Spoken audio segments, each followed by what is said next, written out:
All right. Well, here we go. I'm going to play it.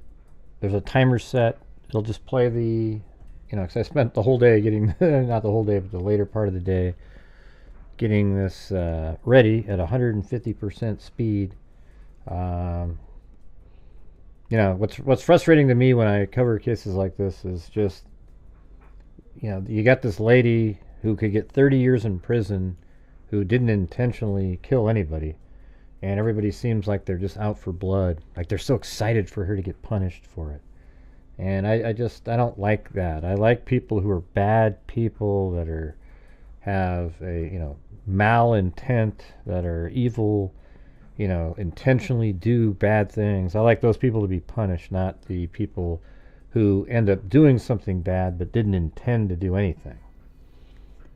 So when you see people get so worked up, those are the people that end up giving people like her 30 years in prison. All right.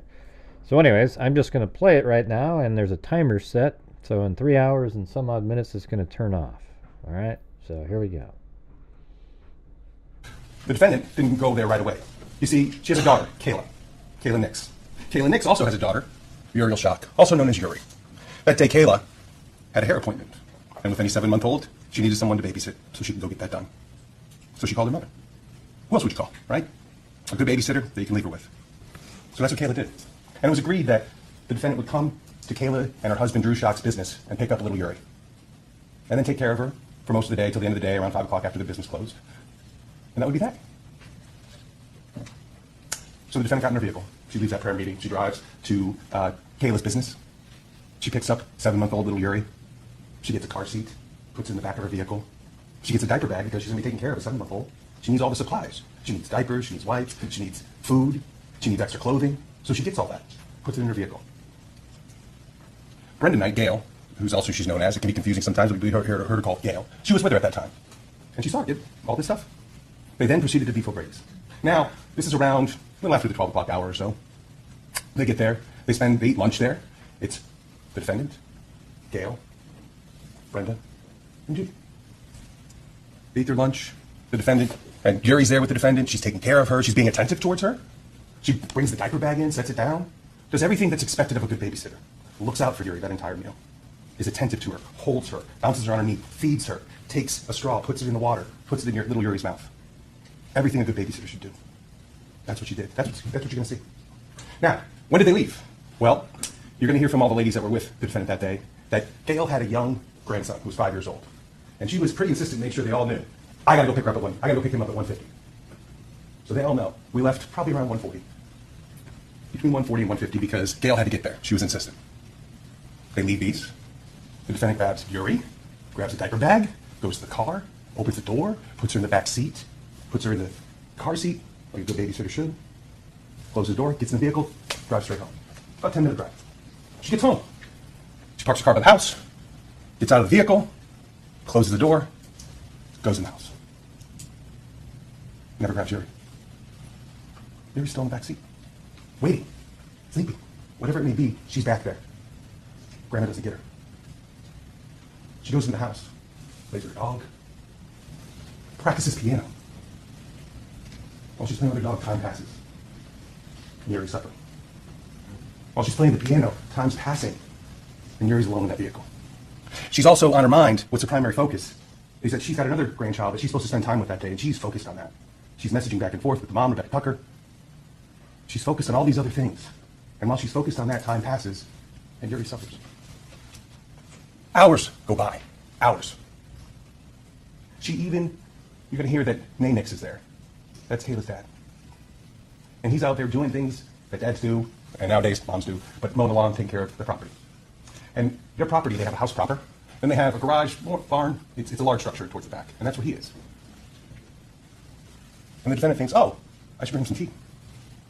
So she grabs for herself, for him, gets into the vehicle where little Yuri has been this entire time. And now we're closer to the 5 o'clock hour. The entire time. And drives to the back of the property, next to that barn, or next to the barn/garage. And she's still there. And she's still not thinking about it. Suddenly, oh my God, she realizes it. Hours later, Hours later, she remembers, oh, I have this 7-month-old that I'm responsible for that's completely dependent on me. She obviously lets Nay know. From there on out, it's a mad rush. He grabs her out of the vehicle, puts her on the ground, starts doing CPR.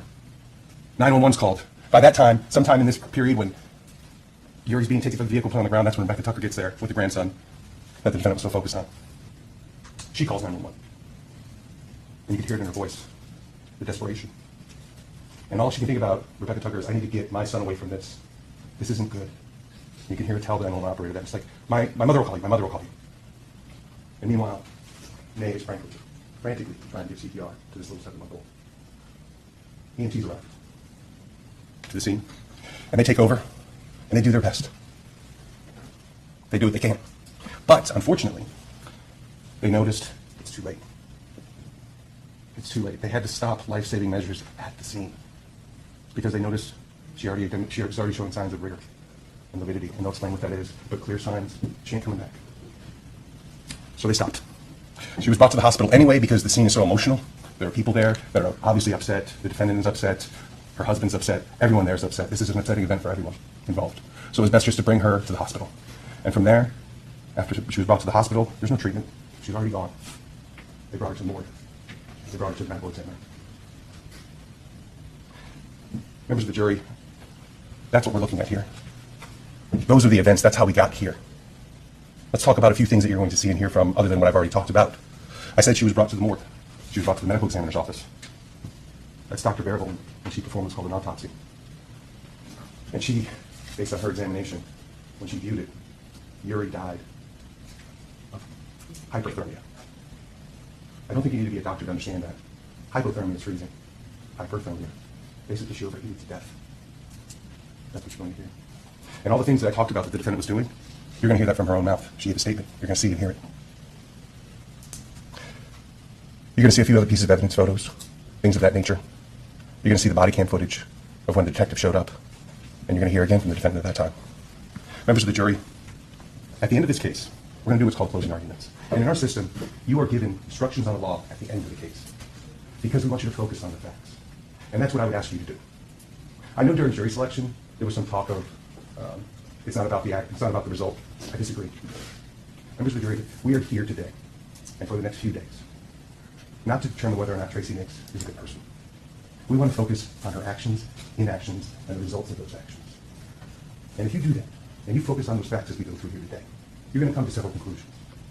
You're going to come to the conclusion that this was a tragedy, that this was negligence. But when you hear the law, you're going to determine that negligence was a crime. And I'm going to ask you that you find her guilty of the crime of aggravated manslaughter of 7-month-old Yuri. Thank you. Thank you, Mr. Court. Counsel. Good morning, ladies and gentlemen. I intend to tell you our view of the case here, and first of all, tell you that you do focus on the actions of the defendant. Whether you hurt somebody's fingernail or whether you kill somebody, it's the actions of the defendant that the judge will tell you about in the jury instructions. No one's going to tell you this wasn't a horrible, horrible situation. What happened was a family tragedy. But again, it was a tragedy that does not amount to a crime under Florida law if you will listen to the evidence that is on or the jury instructions that he will read you at the end of this case. Facts are really simple. They're not really in dispute. I don't think you're going to hear the defense question too many witnesses about too many things. Again, it's not in dispute. I think the state will probably introduce, 3 videos, which we would introduce if they didn't, which will show you what I'm talking about, which will prove what I'm telling you, which will create a reasonable doubt in your mind. Tracey Nix is a loving mother, grandmother, retired school teacher of 39 years, principal for 17 years, good member of a church for 39 years, member of the choir, Sunday school teacher, and attends, not prayer meeting, as they said, but Bible study once a week. They have a group. And you say, well, why am I bringing that up? That's because that's where Tracey Nix was headed that morning, was to Bible study with her group that meets every, I believe it's Tuesday morning. After she was leaving on the ready, she was either getting ready to go or had left, her daughter Kayla said, hey, can you keep the baby? Today I've got a hair appointment. Tracey had the child 4 days the week before. She normally kept the child at least 1 or 2 days a week for quite a period of time. Tracey, trying to do a favor for her daughter, agrees to keep this child so that her daughter can go to the hair appointment. Tracey attends this Bible study. She then goes, she picks the child up. Yuri, we'll call her Yuri, picks Yuri up, goes to Beef O'Brady's with lunch with the ladies, some of the ladies she had had Bible study with. You can see, I think that State will introduce the video showing the attention that was given to Yuri by Tracey Nix, how she was acting toward her, and you will see how much she loved and cared for this child. After Beef O'Brady's, Tracey took the child home. I think it's about an 11-minute drive. They were doing roofing at her house that day. She couldn't park in the garage. I think you'll hear her statement. She doesn't remember where she parked, but she parked under a tree because she couldn't park in the garage. So she was distracted by that. Then the dog was in the way. She was distracted by the dog. She got out. She forgot the child. She forgot the child in the car. There's no doubt about that. She went in the house. She spent some time. She was focused. She was supposed to take her grandson by another daughter out to go really Christmas shopping and then take him out to eat. She was concerned about that. She gets in the car. She drives out to the barn. She's talking to her husband, and she realizes what's happened. She forgot. There's no aggravating factors here that make this culpable negligence as opposed to simple negligence, forgetting something. We all do that. You will see her reaction. You will see how she feels when this happens.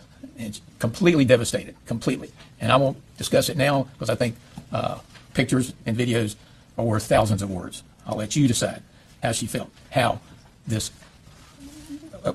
amount occurred, what she did, what she said, and how she felt. So the defense position is this was negligence. It was simple negligence. It was an accident.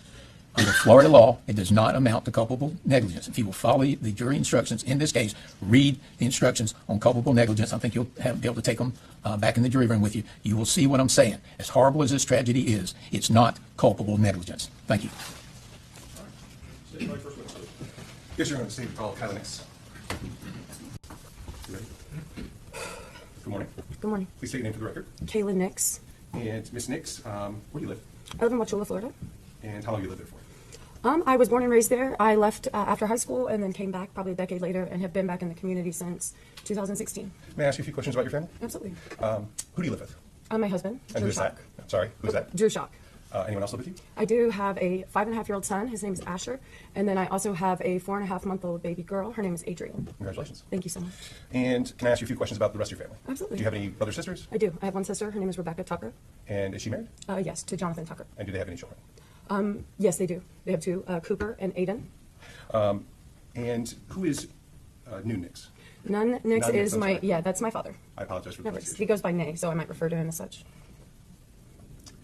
And how about Tracey Nix? Who is that? That is my mother. And is she in the courtroom today? She is. Could you identify her by an article of clothing she's wearing? Absolutely. She was wearing a dress with purple, pink, black, and white. Thank you, ma'am. The record should reflect that the witnesses identified the defendant. So reflect. And where does she live? She also lives in Wauchula, Florida. Okay. And Wauchula, that's in Hardy? Yes, Hardy County. Now, I'm sorry about this, but I have to go back to November 1st of 2022, okay? Okay. All right. Can I ask you about one more person? Oh, absolutely. Did you know Uriel Shock? I did. I did. That's my daughter. Excuse me. She was born in 2022, and she was my rainbow baby that I got to have a beautiful 7 months with before I was notified that she was deceased. Okay, and we're going to get there, man. I'm sorry. Okay. But she was 7 months old around November? Yes. Okay.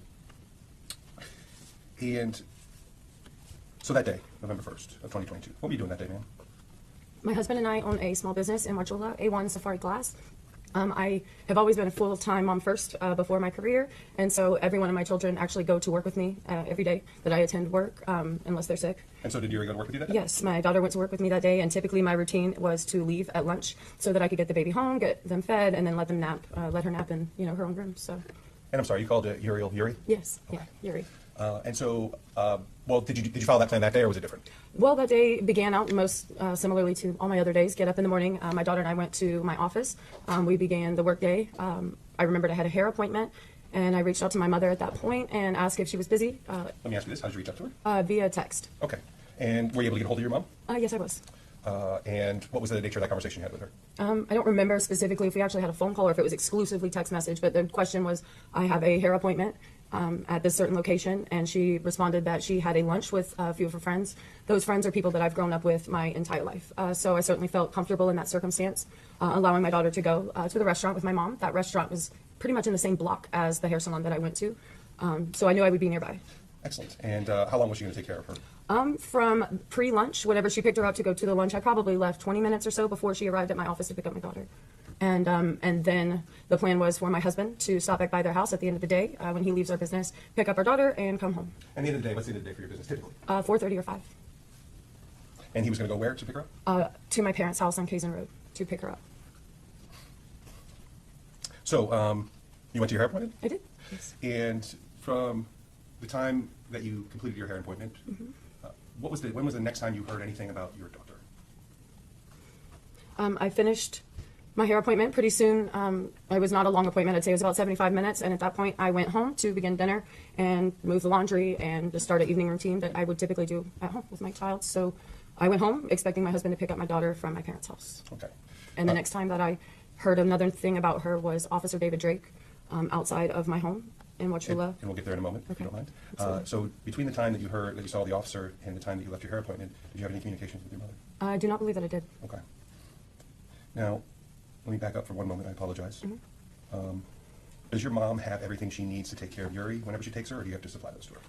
Absolutely. I always pack her bag for the office, so she comes every day that we leave the house. She does come with a bag full of multiple supplies, items. But then at her house, my sister had children, and they actually lived in her home for a while. So there was a bedroom dedicated to just whatever grandchild was at the house at that time. And so she actually has a crib there, a changing table, or no, not a changing table, just simply a dresser with diapers and clothing and all of the things. And then on that day, did you supply your mom with anything to help take care of Yuri? Absolutely, yes. I sent her with a standard bag that I would pack for myself. So she would have multiple clothes, diapers, wipes, creams, food. And does she have a car seat in her vehicle, or does that one have to be put in there? One has to be put in there. Okay.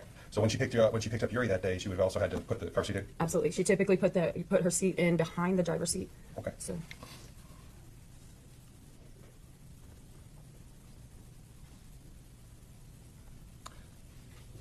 let's go to the point where the officer showed up at your door. Do you remember what time of day that was approximately? my guess would be 2:30, 3 o'clock. I was not on any sort of a regimented schedule at that point, so it would have been sometime between probably 3 and 4, I would imagine. Now, this was a while ago? Absolutely, it's 2 years ago. Okay. Whatever time that might have been. Right. Why did the officer show up at your door? He showed up at my door to notify me that my child was deceased. His words were, "Your baby is dead. Your daughter is dead. Your child is deceased, and we need you to come with us." Okay. I have to identify the body.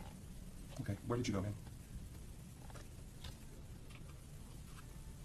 I got in the vehicle with the sheriff that came to get me. They did not believe that I should be driving, which I agree. And he took me to the Florida Advent Hospital in Wauchula. Okay. And you said you had to identify Yuri? Yes, I did. And you saw her? I was not with my husband in that moment, and so as soon as we found each other in that parking lot, which was sheer insanity, then we went in together to look at our daughter and identify her body. I'm sorry we had to go through this. I have no further It's okay. questions, okay? I appreciate that. Thank Thank you. Just hold on a second, let me make a note.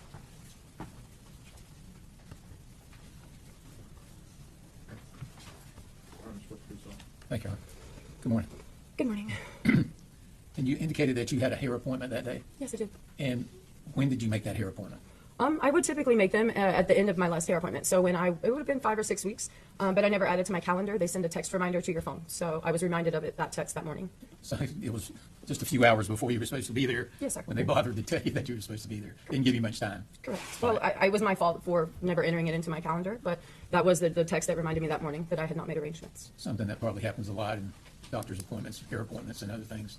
I mean, to be frank, most of the time my children go with me pretty well everywhere. I believe that was one of the first times that I went to my hair, did one appointment that was just a personal thing. That wasn't a doctor's appointment. That wasn't concerning one of the children. So was a kind of a last minute deal?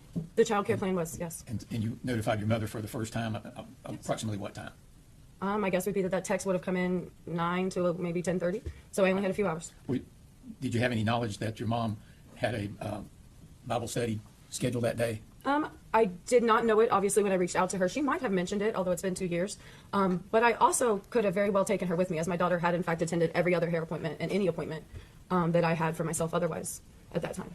So this was the first time it was doing something for myself, not a medical appointment. And did your mother advise you that she had this meeting? I do not recall. Okay. But obviously she agreed to take the child. She did. All right. And she was supposed to take care of her most of the day until about 4:30? Well, if you call most of the day lunch to 4:30, I would say, the afternoon. We'll say the afternoon. then. Yes. Okay, thank you. Thank you. Any of you, right? Nobody director on her, and I've asked the witness to be released. All right. Defense, you agree? Absolutely, yes, sir. Thank you, Ms. Nix. Your witness, you may sit in the corner. Thank you. All right, second witness, Greg. Yes, Your Honor, it's Gail Knight. All right. Gail Knight.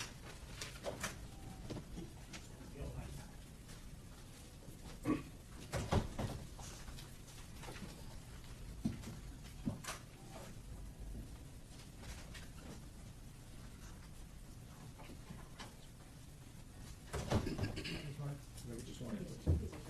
He solemnly swear to tell the truth, the whole truth, and nothing but the truth, so. And you're going to step this way. See, right, just step back.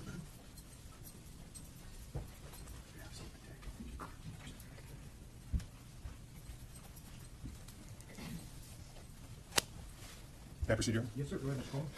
Good morning. Good morning. Could you please state your name for the record? My name is Barbara Gale Knight. What do you go by? Gale.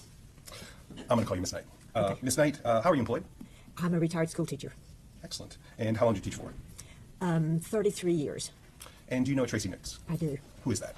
Tracey Nix is a friend of mine. She taught with me at Watchula Elementary.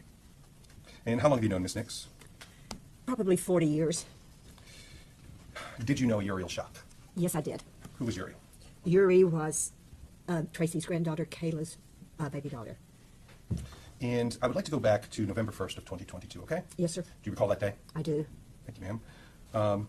Did you see Miss Tracey Nix that day? Yes, I did. Where did you see her? At Bible study. Actually, prayer group. Prayer group? Yes, sir. Okay. And is this something that you do regularly? Yes, it is. And when you say group, I'm assuming there's a group of people. Yes. And is Tracey Nix one of those? Yes, she is. And so on that day, what do you recall approximately? I know it was a long time ago, but approximately, if it's just morning, afternoon, whatever it may be, approximately when that prayer group happened. 9:30 to 10:30 in the morning we meet on a Tuesday morning. And who were some other people that were there with you? It was at Brenda Knight's home. Judy Terrell was there. Tracey Nix was there. Priscilla Knight was there.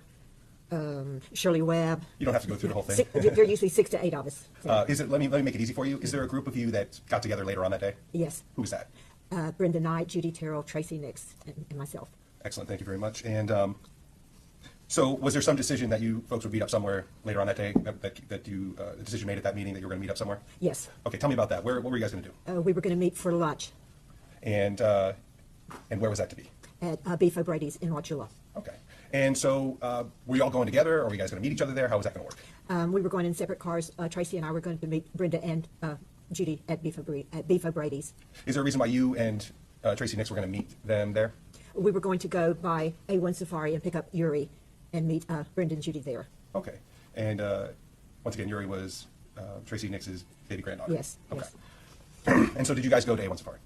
Yes, we did. Okay. And what happened when you got there? We went into one of the back offices, and the baby was there, and we got the baby, talked a few minutes, got the baby, and went back to the car and drove to Beef O'Brady's. Okay. You guys just didn't put the baby in the car, right? Did you have a car seat? Yes, we had a Okay. car seat, and the baby was in a car seat behind Tracy. Okay. Now, was that car seat already in Tracy's car, or did it have to be put in Tracy's car? It had to be put in Tracy's car. Okay. And so after you picked up Yuri, you said did you go to Beef's at that point? Yes, we did. All right. And again, a rough approximation, what time do you think you got there around? 12, I would say around 12:15, between 12:15 and 12:30. Okay. Now, so when you got there, who all was there? Okay, when we got there, Brenda and Judy were at the table, and some friends of ours from church were at a table opposite us. Okay, and who did you sit with? When we came in, I sat at this table with Judy, and Brenda and Tracy were on the other side. And Yuri was there? Yuri was there. Okay. And is it safe to say that Yuri could be the center of attention sometimes? Very much so, yes, very much so.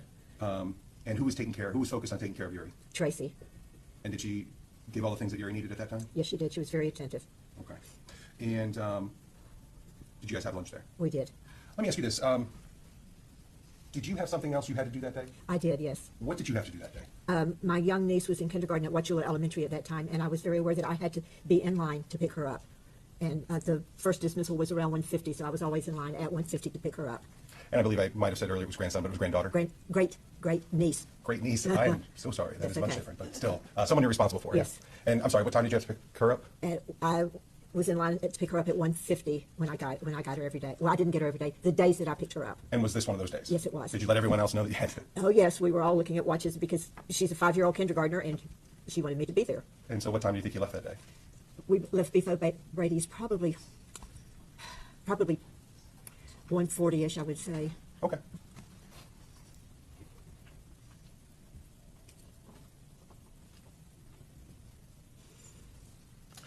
So, you guys are leaving. How did you leave? Meaning, did you leave with Tracey Nix or did you leave separately? When we left, I went with Judy and Brenda because my home was on this side of town. We were going to pick up my car so I could go get Brinsley, and Tracey left with the baby. Okay. And where was she going? If you don't know, that's I fine. don't know. We just assumed that I don't know where she was headed then. Fair enough, man. I am approaching with States Exhibits 1 and 2. Okay? I'd like to take a minute, look at States Exhibit 1. Do you recognize that item? I do. What is that? That's a picture of us at Beefo Brady's inside, the 4 of us. And picture or video? Video. Thank you, ma'am. And does that fairly accurately depict your lunch that day? Yes, it does. Your Honor, at this time, state would seek to enter into evidence States Exhibit number 1. Lieutenant, can I see it? For sure, Lieutenant. You got an exhibit, state got an exhibit sheet for me? She said, can you give an exhibit sheet? I did give it to the clerk. Just make sure, make sure. Yeah, it's the same one. No objection, Your Honor. All right, we're gonna make an extra copy of the exhibit sheet, please. Go ahead, no objection, state exhibit number 1 comes into evidence. And Your Honor, just so you know, we did show these earlier, but when she said picture, I understand. Yes, sir. Thank you. I'm now showing you States Exhibit number 2. You might be easier if I make it easier for you to see. Do you recognize that item? Yes, I do. It's a video of the parking lot with us leaving Beefs that day. And is this a fair and accurate depiction of you leaving that? Yes, yes, it is. Thank you, ma'am. At this time, state would seek to enter into evidence States Exhibit number 2. Lieutenant? No objection. All right, without objection, state exhibits 1 and 2 will be admitted into evidence. And ma'am, once again, you might have said, is it picture or video? Video. Thank you. Just so that's clear. And Your Honor, at this time, I have no further questions for this witness. Okay. So members of the jury, videos and evidence will go back within the jury room during deliberations. The state of the defense may publish them at certain times, but they absolutely will go back. Okay. Go ahead, Mr. Cook. Thank you, Your Honor. Business night, you indicated that you had attended a prayer group meeting the morning of November 1st, 2022. Yes, sir. You told the jury a number of people who were there. Yes, sir. And does this prayer group periodically meet? Can Yeah. you tell the jury when it meets? We met on Monday, let me think, Tuesday mornings, sometimes 9:30, sometimes 10:30. We had moved the time, changed the time around a little so that everybody could be there. And how often do you meet? Weekly. It's a weekly thing? Weekly at that time, yes. All right. And approximately how many people regularly attend this group? 6 to 8. Okay, 6 thank to you. 8. How do you know Tracey Nix? I know Tracey Nix because we taught together at Wauchula Elementary School for over 13 years. I know her from school. We've done Bible school together. She's also my Sunday school teacher. She's your Sunday school teacher? Yes. How long would you say that you've known her? Close to 40 years, around 40 years. Okay, and you've seen her around children? Yeah, yes, sir. Any issues the way she conducts herself around children? No, sir. Sustained. Disregard the question. You indicated that you and Tracy and others met at Beaver Brady's Yes, sir. that day, obviously. That day, yes, obviously. sir. And sometime during the meal, the baby tried to get Judy Terrell's food. Yes, she was trying to get a little out of the salad, yes. And what did you see Tracy doing in connection with Yuri? She was very kind, very loving. She had placed Yuri in the seat, and of course the baby kept sliding out, and that's when she picked her up and was holding her. She was giving her water through a straw. We were all focused on the baby, paying attention to the baby. But she was very loving and kind. I Yes, think you've already indicated to the jury that she was pretty much the center of attention. yes, she was. All right. Did Tracy try to feed her anything? She had water in a straw that she was giving the baby. Okay. And did Tracey Nix appear to be okay that day? Yes. Okay. Thank you. Randy, redirect? No redirect, Your Honor. All right, she made this witness be excused? I would ask that she be excused from her subpoena also. All right, defense, do you agree? I agree, Your Honor. All right, Randy, make excuse from your subpoena. You can go home and go wherever you like. Okay, thank you, All right, Judge. Randy. All right, state, clerk, witness. Yes, Your Honor. The state would call Judith Terrell. All right, Judith Terrell.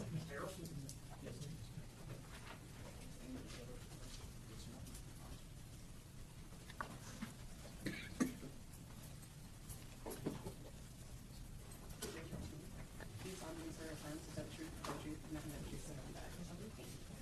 Terrell, have a seat over there.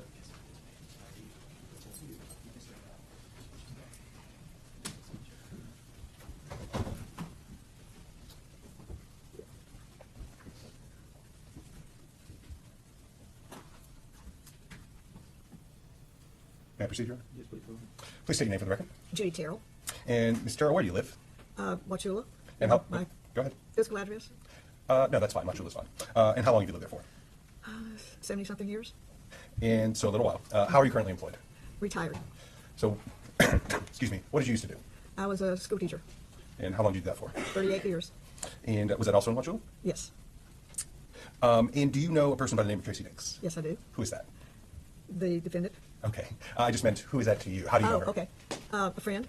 I've known her 40 years or so. Okay. And did you know her through your job or I knew her through my job. I knew her through my church. and through your church? So did you also spend time with her through the church? Did I spend time with her through the church? Yes. Yes, ma'am. And do you also know, or did you know a person by the name of Yuri Shock? Yes. I think sometimes called Yuri. Yuri. And who was that? That was Tracy's granddaughter, Kayla's daughter. And ma'am, I'd like to go back to November 1st of 2022, if that's okay. Mm-hmm. Do you recall that day? Yes. Do you recall spending time with Miss Tracey Nix that day? Yes. When was the first time that you spent time with her that day? At our prayer group on Tuesday morning. And when you say Tuesday morning, approximately when did that usually happen? 10:30ish. Okay. And I take it a group implies there were several people there? Yes. Let me make it easier. Was there a group from your prayer group that you later met up with that day? Yes. Okay. Who was that? Who was in that group? By name? Yes. Okay, Gail Knight, Brenda Knight, myself, and Tracy. Okay. So how did it come to be that you guys met up after the prayer group? Well, as we normally do, after we have been there for an hour and a half, 2 hours, whatever, several of us want to go eat. And so we said, let's go eat. And was there a place decided upon? Yes. Where was that? Beef O'Brady's. And so how was everybody going to get to Beef O'Brady's? Tracy was Kayla had asked Tracy to take Yuri. And so Gail went with Tracy, and Brenda wanted to change clothes. So I said, I'll wait and I'll take Brenda and I'll come later. Or we'll come as soon as Brenda gets there. Okay, so you two were going to meet up with Tracey Nix and Gail Yeah, at Beef's. Who got there first? We did. Brenda and I did. And do you know, and I know it's 2 years ago, and it's asking a lot, but do you recall roughly about what time you got there? It would have had to been after 12. Okay, good enough. And let me ask you this, and we'll get there in a moment, but you do know when you left, though, right? Definitely. Okay, we'll talk about that in a moment. So you said it was, I'm sorry, Barbara? Brenda. Brenda, I'm sorry. You and Brenda get there first. Does Tracy and Gail eventually show up? Yes. And is anybody with Tracey Nix other than Gail? Yuri. And so did Yuri stay with you guys throughout your entire lunch? Yes. And who was taking care of Yuri? Tracy. And what types of things was she doing? Well, she was holding her and putting her up on the table, and because Yuri was bouncing around and everything, and we're all exclaiming with the baby and oohing and ahhing. And then we finally got a baby chair, and she sat her in the baby chair. She was in her lap till we got the baby chair, and then we put her in the baby chair. So And you said, Tracy pulled her kind of over toward her. So you said y'all were oohing and on? Mm-hmm. And when a baby's in a room, everybody takes notice, Everybody right? takes notice, Okay. yes. So did you guys actually get lunch that day? Yes, we did. And we were kind of foreshadowed it by talking about, when you left. Let's talk about that for a moment. When did you leave? Gail had to pick her niece up at school at 1:50. She had to be in line to pick her up at 1:50. And I looked at my watch, and I said, Gail, it's 1:40. If you're going to get your niece on time, we need to leave now. And because we were getting up and getting ready to go and picking the baby up, and other people in the restaurant were looking at the baby and talking to the baby. And I said, we need to go, or you're not going to make it. And so that's why we know what time it was. Okay. And so did you guys get up to leave at that point? Yes, we started gathering our stuff up. And so, excuse me again, how did everybody leave? How did everybody leave? Yeah, did y'all leave together?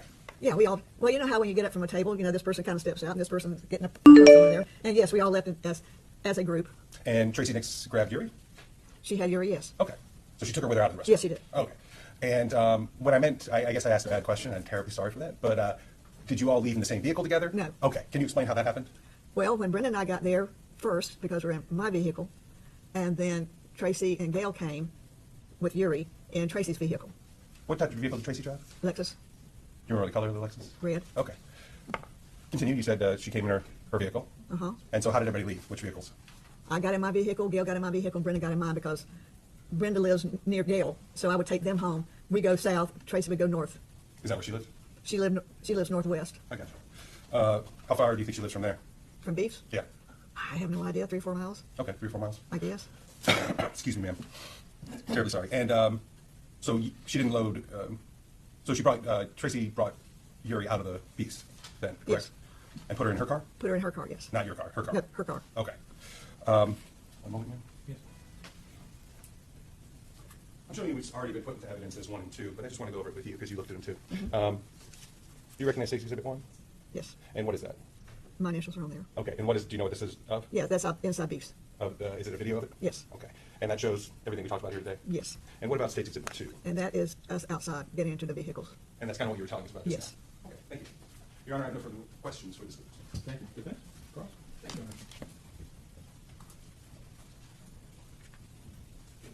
Good morning, Ms. Terrell. Good morning. You indicated that you had known Tracey for how long?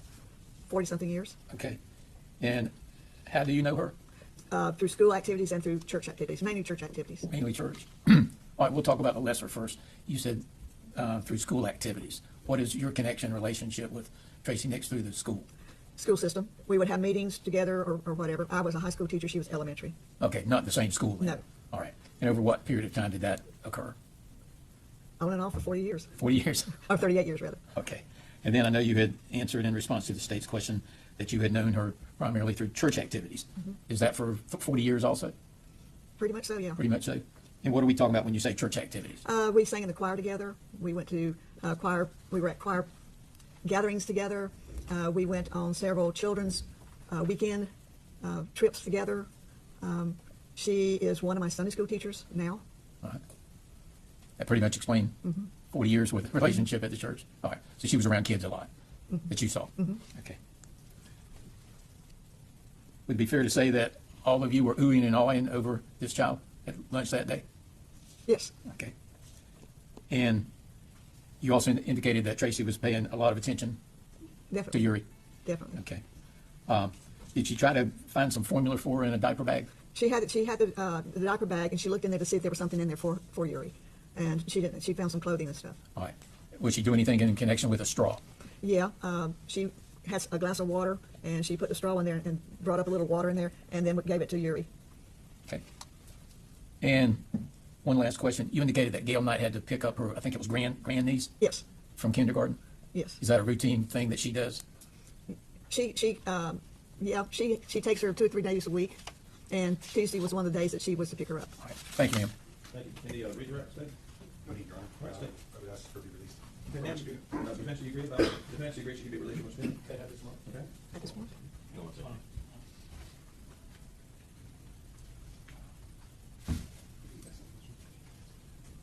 Your Honor, defense wanted to ask another question. I don't object to that. No, he Just rested. have a seat, man. We'll have- Outside? No, just have a seat here. I have one more question. I have no objection to another question. Without objection, I'll let it go this time. I'm sure y'all were drinking at Beef of Brady's. What were y'all drinking? water. Water. Thank you. All right, make sure you be released from your subpoena, defense. Yes, Your Honor. All right, man, you're released from your subpoena. You can go throughout and do whatever business you like. Thank you, Your Honor. Okay. State witness four. Yes, Your Honor. The state would call Brenda Knight. All right, let's bring in this night.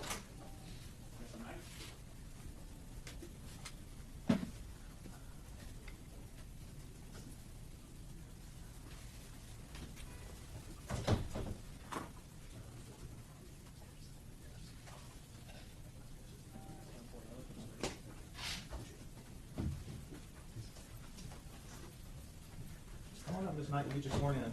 Welcome to Polk County. Please raise your right hand. Do you solemnly swear or affirm to tell the truth, the whole truth, and nothing but the truth, so help you God? I do. Thank you.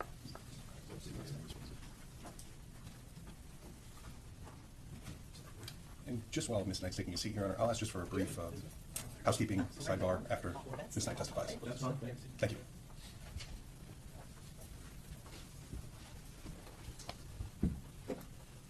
May I proceed? Yes, go ahead, sir. Good morning. Morning, Please state your name for the record. Brenda Knight. And Ms. Knight, where do you live? You want my address? You can just give me your city, ma'am. Okay, Wauchula. I live in Wauchula, Florida. How long have you lived in Wauchula? 75 years. So a little bit of time. Yes. Okay. And how are you currently employed? I'm retired. Congratulations. What did you used to do? I was a teacher, And, 32 years. You already got out in front of me. So did you teach a specific grade, or did you teach all different types of grades? I taught in the middle school. So the rough grades age. 8, mostly, some 7th and 6th. So the rough ages, right? I loved it. Okay. I did. Well, do you know a Tracey Nix? Yes, I do. And how do you know her? My experience with Tracey has been through the church. She was joining our choir, and I had been singing in the choir for years. And she came when she was married to Nay, and there she was in choir. And so we became friends and worked together in Bible school and children's choirs and adult choir for all these years. Did you also know a person by the name of Uriel Shock? Only through pictures and when she would be with Tracey, And who was Yuri? Tracey's granddaughter. Okay.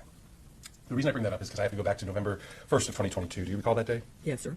Did you spend time with Miss Tracey Nix that day? Yes, I did. What was the first time that you spent with her? The Like, first like day. when how did your day with her start out? We began with our prayer meeting. We had been meeting at my home, and we would pray about a number of concerns in the community and through our church. So we would be having prayer meeting at my home. And I know it's 2 years ago, but so when did that normally occur? What time of day? Tuesday in the morning. In the morning. Now, was that the only time that you spent with Tracey Nix that day, or was there some additional time later on?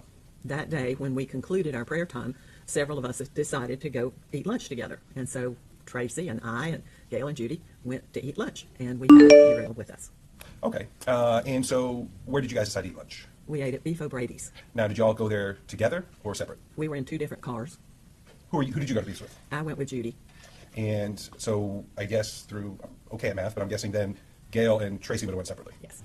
And you said Yuri was with you. Well, she was with Tracey, and Okay. she was not with Judy and me. Okay. Who got to Beefs first? Do you recall? We did. Yeah, I think Judy and I got there first. Okay. And so again, then Gail and Tracey showed up sometime? Mm-hmm. Yes? Yes. Sorry, no. That's I didn't okay. say that. I recognized it as soon as I did it. Yes, ma'am, it's okay. And so, do you recall approximately what time you guys were out there? Again, I know it was a while ago. Well, it would have been around noon. It was lunchtime. Sure. And so did you guys all have lunch? Yes, we did. And you said Yuri was with Tracey Nix? Yes? Yes. You're fine. I'll practice. Yes, ma'am.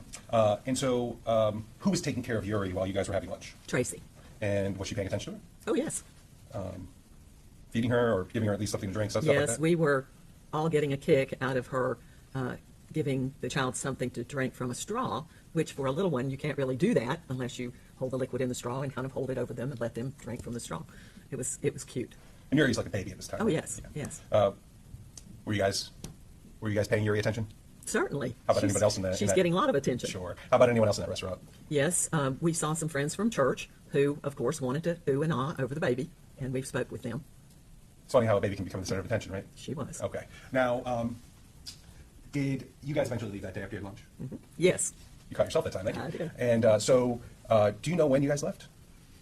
Well, I know that Gail had somewhere she had to be. She was picking up a child after school. So we had to leave by then. It was some before 1. Okay, so some before 1. Okay, fair enough. But you definitely had to leave before that, so she could Yes, get her. so that she could pick up the child at school. And ma'am, are you aware of videos of your guys' lunch, right? Yes. And you've seen those videos? Yes, I have. And videos of you guys leaving also, correct? Yes. Okay. There already have evidence, but I just want to show them to you again. States 1 and 2. States exhibit number 1. You recognize that? Yes, I do. What is that? That's my signature right there, and that was inside. Okay. And Beefs? Yes, inside the restaurant. And States exhibit 2? And that one's in the parking lot, and yes, that's my signature there. Okay. And this isn't, these show your video at lunch and leaving, correct? Right. No further questions, John. All right, thank you. Cross-examination? Yes, Your Honor, thank you. Go ahead.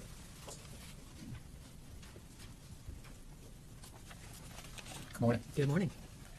You indicated, I think you said some things about you and Tracey Nix at church, and did you know her through school also? I really did not.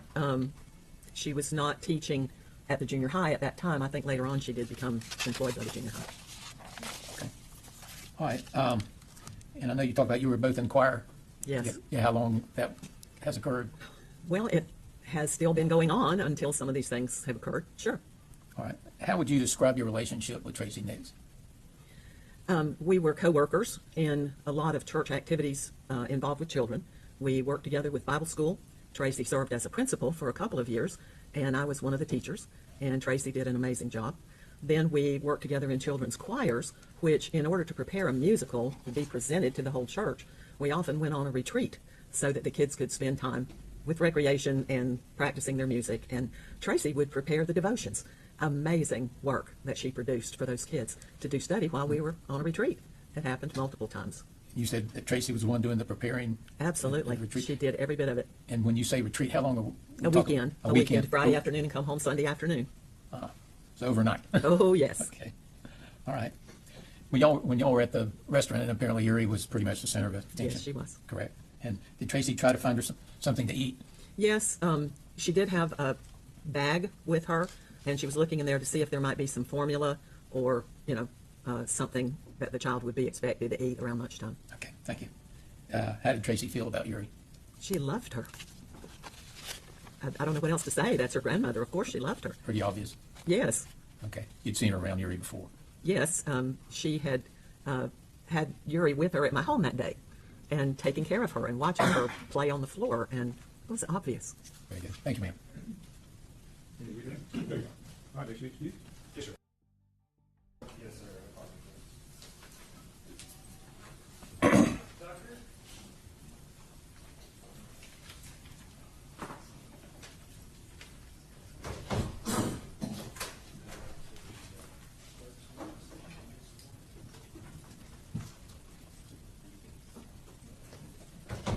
Come on over here, get sworn in. Do you solemnly swear or affirm to tell the truth, the whole truth, and nothing but the truth, and so help you God? Yes.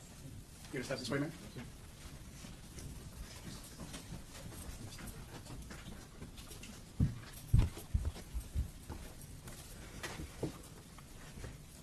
May I proceed, Your Honor? Yes, please, go ahead. Thank you. Thank you.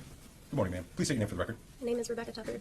And you are soft-spoken, so if you could try to speak up for us a little bit. I said my name is Rebecca Tucker. Thank you, ma'am. And where do you live? I live in Wachula, How long you lived there for?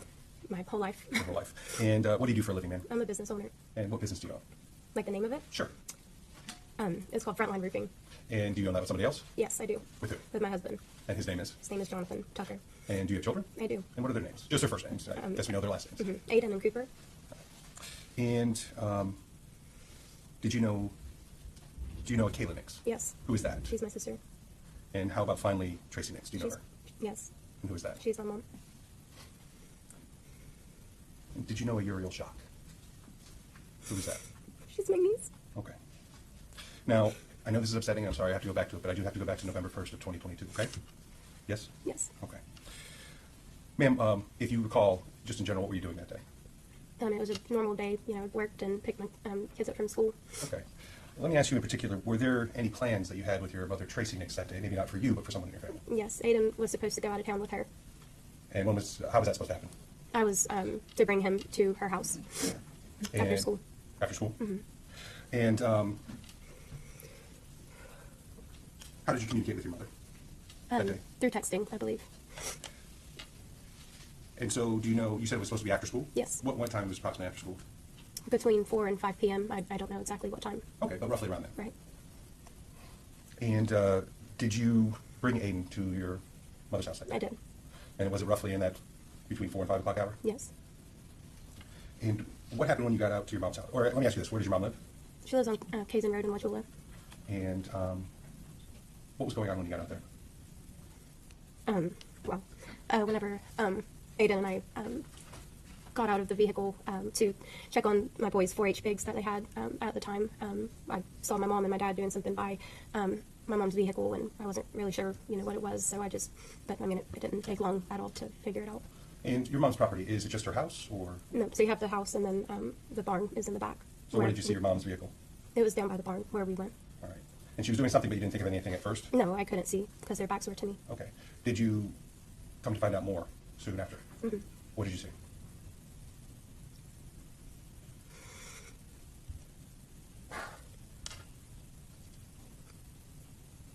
I saw them get Yuri out of her car seat.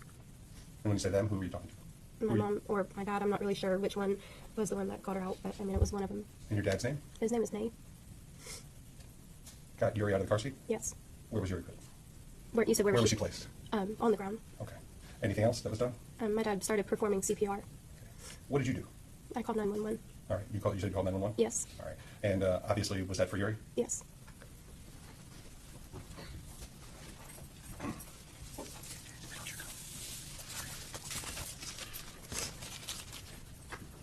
I'm showing you what's been pre-marked as State's Exhibit number 3. Do you recognize that? Yes. What is that? That's the disc that has the 911 call on it. The recording? Yes. Is that a fair and accurate depiction of the call you made that day? Yes. And Ms. Tucker, I'm done going into the details of what you saw. Did you stay around there or did you leave? I mean, I was there probably for 5 or 6, I don't know, a few minutes while on the phone. Oh, yes. And then, once I heard the ambulance nearby, I left because I didn't want Aiden to go through that, You want to get your son out of there? Right. Ms. Tucker, I'm sorry I had to ask you the questions. Thank you very much for answering them. I have no further questions. Thank you. Defense? Law?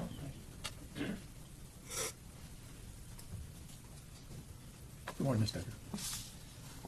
That particular day, was your mom going to take, and you indicate, I think, out to eat? Yes. And was he also supposed to do something else, like, say, find Christmas gifts or look at Christmas gifts for him? Yes. Okay. And while you were there, did you observe your mom?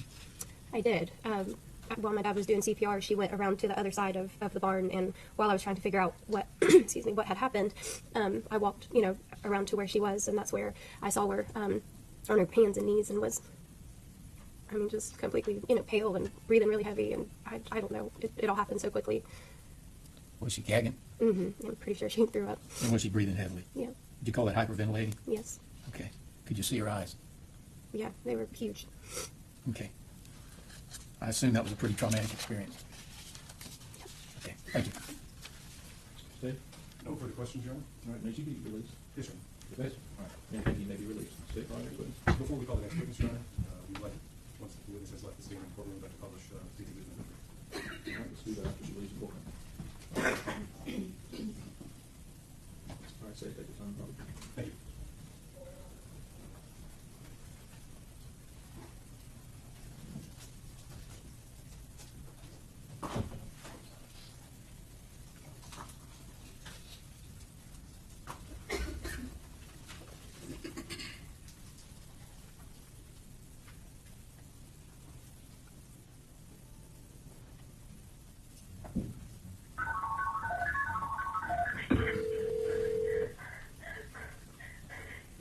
Where is your emergency? 1478 Kayla Road. What's happening at 1478 Kayla Road? I'm with my niece in the car. I don't know. I just pulled up, but we need EMS, like, immediately. Please. All right. Your niece was left in the car? Is she breathing? I don't know what happened. I have no idea. I can't even fathom this right now. My nephew's in. Can you get to her so we can answer some questions? No, I don't know what's going on. I can't. My mom is I can't. I literally can't. I have no idea. Talk to your dad if he's with your niece. My dad has her right now. My dad has her. Oh Lord. How old is your niece? Oh my God. This is really, really, really bad. Oh no. Oh, ma'am. Oh yep. My name is Rebecca Tucker. My parents are named Tracey Nix. Okay, ma'am. How old is your niece? I don't know. She's only a couple months old. Okay. I need you to be with her, and I need to know if she's breathing. I need to know now. It doesn't seem like it.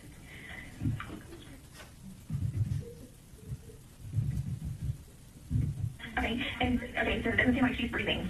No. Do you know how long she was left in the vehicle? I have no idea. I just pulled up. Okay, I have help on the way. I'll stay on the phone with you while you're there. Oh, Lord. Okay, I have my 12-year-old son. Okay, how old is your niece? Is it going to be the baby? Okay. Okay, please. And I'm going to take you home. I can't be here for this. Okay, I understand. This is Kayla, the youngest one? Yes. Okay, I need to talk to somebody because I want to do CPR on her. My dad's doing it right now. Okay, so there's no CPR is in progress? Are you doing CPR? Oh my God, she's dead. Okay, how does she look? Her eyes are open. She's not moving the breathing. Eyes are open, not moving the breathing. My son's home. That's correct. Hey, Kayla, are you on the phone, baby? No. Oh my goodness. This is. Whew, I'm sorry. I see something. I can't. Whew. Okay. Whew. Come on, honey. Finish up, please. Let's go. Oh my goodness gracious. Oh Lord. Okay. Okay. I know that you're wanting to leave. Is there any way I can talk to somebody that's there? Is Tracy there? See, I don't know where she's gone to. I don't know where she is. I don't know. Okay. Does your dad know how to do CPR on an infant? Yes, he does. Dad, you're doing it right? Yes, he's doing it. Oh my goodness. Okay, I know you just got there. Is there any way that somebody can answer how long she's been like this? Mom! I don't know where she's at. How long was she in the car? A while. She was in the car. Took her to lunch with you. Okay. All right, ma'am. Okay, but she took her to lunch with her, and then whenever she got home, she was just left in the car? Yeah. Yes, ma'am. I know they'll want me to say I have to take my son home. You cannot. I can't do this with him here. So, did your mom call me? Yeah. Oh my goodness. Yeah. Yep.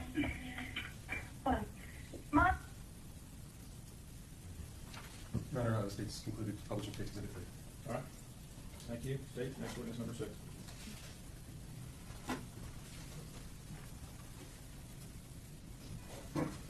Yes, Your Honor. The state would call Gabriel Kuhn. And I did admit that this can evidence without objection, right? This was admitted to evidence without objection, correct? That's correct, Your Honor. All right, and Gabriel Kuhn, thank you.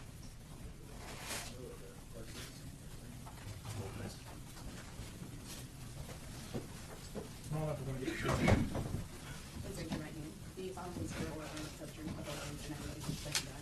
Thank you. All right, sir, just have a seat right here and we'll get started in a second. Yes, sir. Okay, thank you.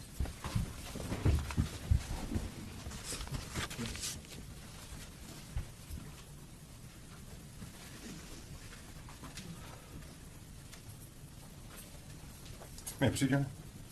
Yes, sir, go ahead, Mr. Farmer. Please state your name. Gabriel Kuhn, I think it's kind of obvious, but how are you employed? by Hardy County Fire Rescue. How long have you worked for Hardy County Fire Rescue? Actually, it'll be 9 years tomorrow. And what do you do for them? I'm a firefighter paramedic. I think we might have an idea, but why don't you just tell us what that is? So firefighter paramedic, of course, the firefighter part, we're in charge of suppression of all kind of fire incidents. Then the paramedic part is just the EMS part, emergency medical services. So any kind of emergency, medical emergency that people have, we'll go out and respond to it. So we're dual certified in both of those. And do you require any specialized training when it comes to the medical aspect? I'm sure at the firefighting, yes. I don't mean to So ignore that. I did with Hardy County Fire Rescue. I did 4 years as an EMT and 5 years as a paramedic. So it's about 3 months to 6 months for EMT school, another 11 months with paramedic, and about 6 months for to become a firefighter. So you're pretty well trained on rendering medical assistance? Yes. And I'm sorry, how long you said you've been doing that again? 9 years tomorrow.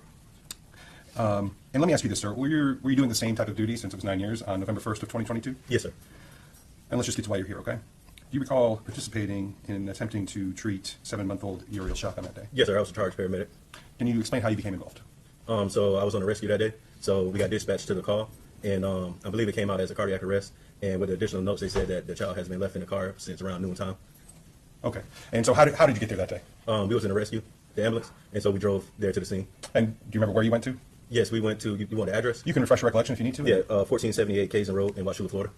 And what was going on when you got out there, sir? So when we arrived on the scene, I think it was more directed to go towards the back of the house. As we was approaching, I guess it was the grandfather. He was kind of in a hysterical state. He already had pulled the child out of the back of the vehicle and had her on the ground. Like I said, he was hysterical, crying. It looked as if he was trying to do CPR.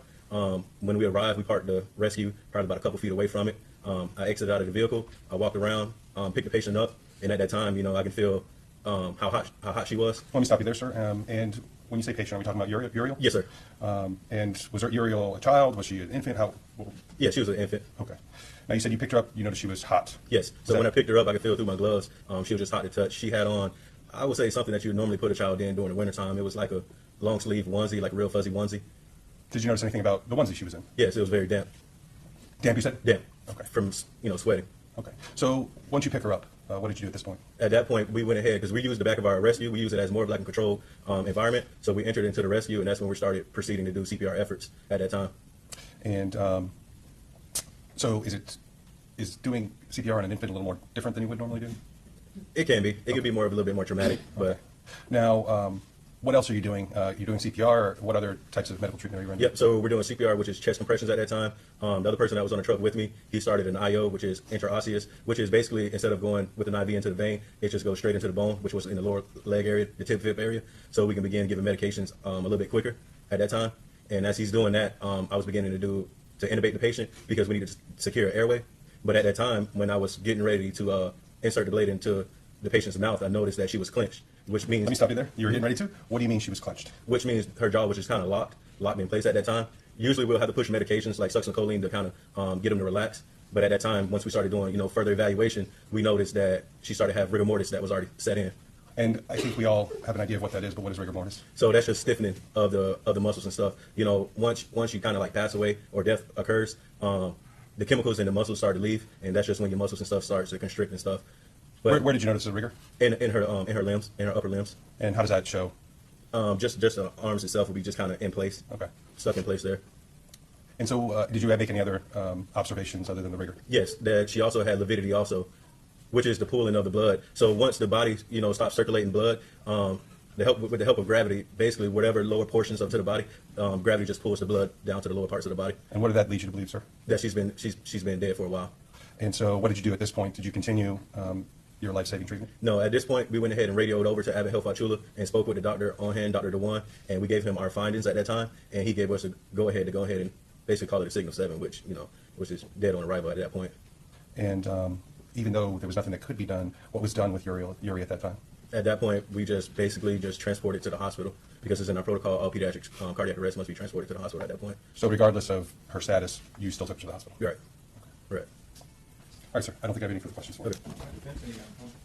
Defense, any cross-examination? No question, John. All right, we're going to do one more witness, and I'm going to deal with another matter. Okay? Yes, sir. Okay. And Your Honor, this witness to be excused. Yes, you may be excused. All right, thank you. You may be excused, correct? That's correct, sir. All right, thank you. All right, State, witness number 7. Thank you. State the call. Kyle Bodek. All right, let's bring him on in. Kyle Bodek. Do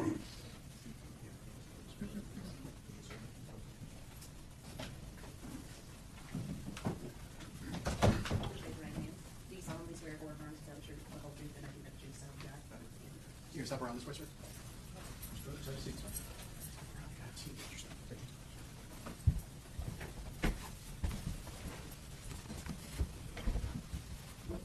State your name, sir. James Kyle Bodek. And what do you do for a living, sir? I'm a firefighter paramedic for Hardy County Fire Rescue. And how long have you been doing that for? Going on 12 years now. And I think we've heard from your fellow firefighter medic, but did you require training and experience to obtain your position? Yes, sir. Through EMT school, then fire school, and then paramedic school. And how long is that process? About 2 years total. So you have extensive medical training? Yes, sir. On-the-job training also? Yes, sir. All right. So with the amount of time you've been doing this for, is it safe to say your duties were the same back on November 1st of 2022? Yes, sir. Now, I do want to draw your attention specifically on that date. Do you recall participating in attempting to treat 7-month-old Uriel Shock on that day? Yes, sir, I do. How did you become involved in that? We were at the station, got dispatched for the call, and at our station in Wachula, it was Rescue 1 and Engine 1 went to that call. Okay. And so how did you get to that call physically? Oh, my duty that day was I was on Engine 1. I was the paramedic on that truck. So we followed in behind Rescue 1. And Rescue 1 would be the ambulance? Yes, sir. And so you're following him in. Where did you go? Our truck pulled around to the front of the driveway. Our truck couldn't make it in the back, so we parked by the front of the house, and we walked in around the side of the house to where the rescue was, back behind where the driveway ended. Okay. And so what was going on when you got there, sir? When we got there, the rescue crew had already moved the patient into the back of the truck, and then that's where we came in. I came in through the back door of the truck. And when you say patient, we're speaking of? Yuri, or Miss Shock. And so she was already in the back. Do you use that truck kind of as an impromptu area to? Well, the rescue is what we use to treat and transport patients to the hospital. Okay, and so she was already there? Yes, sir. So what did you do once you got there? Or once you noticed all that? They had continued CPR from the family on scene. We took off the patient's clothing to expose her, which is normal for us. Started at IO, which is a needle that goes into the bone that we can help give medications to. What else? Did you make any observations when you were removing the clothing? Yes, the clothes were soaked from sweat, and she was hot to the touch. What was the weather like that day? It was hot that day. We had done training early in the day. It was warm. And you said that you were speaking of the IO. I think we heard about that a little earlier. Yes, sir. At some point, did you continue to give her life-saving treatment or no? So I was placed at the bottom, and so my job would have been the IO and medications. They were doing CPR, and my partner at the top was trying to do innovation. He noticed that her mouth was clenched shut, and at that point we started noticing that the hand had rigor mortis already in it, which means the muscles had already contracted and they don't move anymore. And then we started noted lividity once we turned her over a little bit to her back, which is the pooling of blood. So at that point, and your partner would that have been? Mr. Gabriel Kuhn. Okay. And so at that point, what was decided to do? We were already trying to turn the truck around to get to leave, and once we saw those signs, that those are obvious signs of death for us, we had contacted the hospital through the radio to get permission to discontinue CPR at the time. And did you do that? Yes, sir, we did. We contacted the ER physician at Abbott Health Wachula, which was Dr. DeWan, explained to him what we had, and he gave us permission to discontinue CPR because at this point, no further action would have changed anything. And then from there, because of the way the scene was, we transferred her to the hospital to get her away from the scene. And what do you mean the way the scene was? Just the chaoticness of law enforcement there. The situation has happened there before, so then we had left to kind of free up, I guess, to where she could be at peace somewhere else, not left on scene. Thank you, sir. I have no further questions. I have a question, John. We're going to take a break, and he's released. Yes, sir. Okay, so members of the jury, we're going to take an early lunch. Y'all could get back around 12:15, please. All right. All right. Please leave your hands on the case.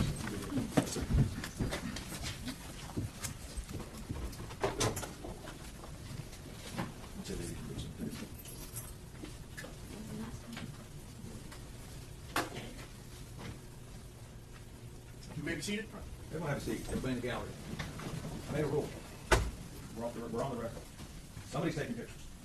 I have one person who's a designated photographer.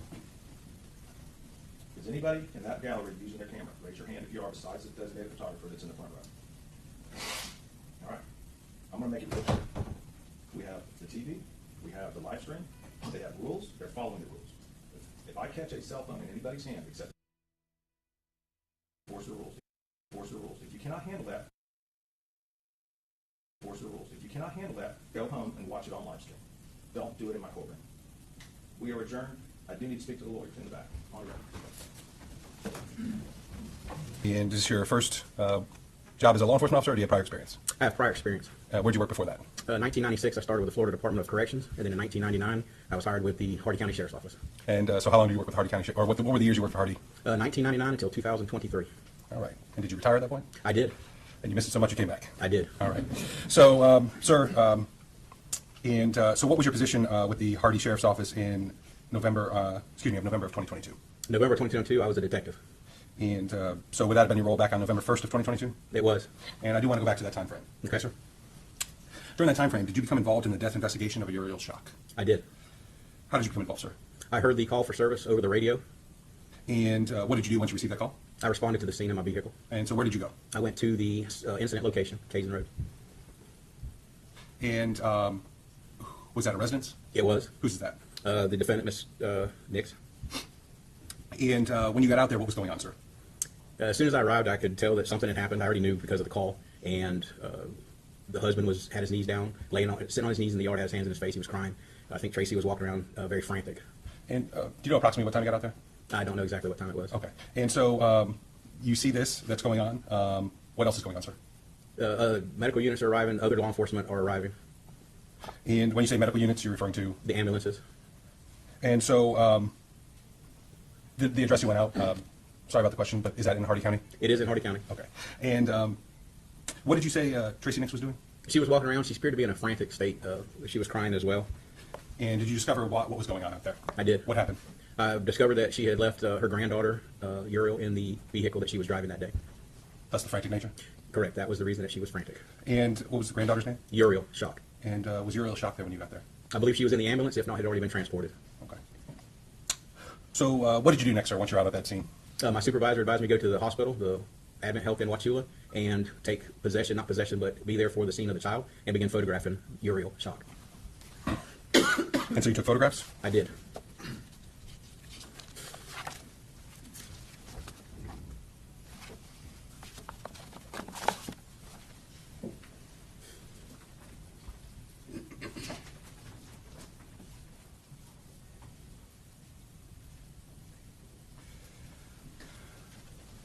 Approaching you with what's been pre-marked state exhibits 4 through 8. Please keep them down and go through each one of them. See if you recognize them. Look up when you're ready to proceed, sir. Okay?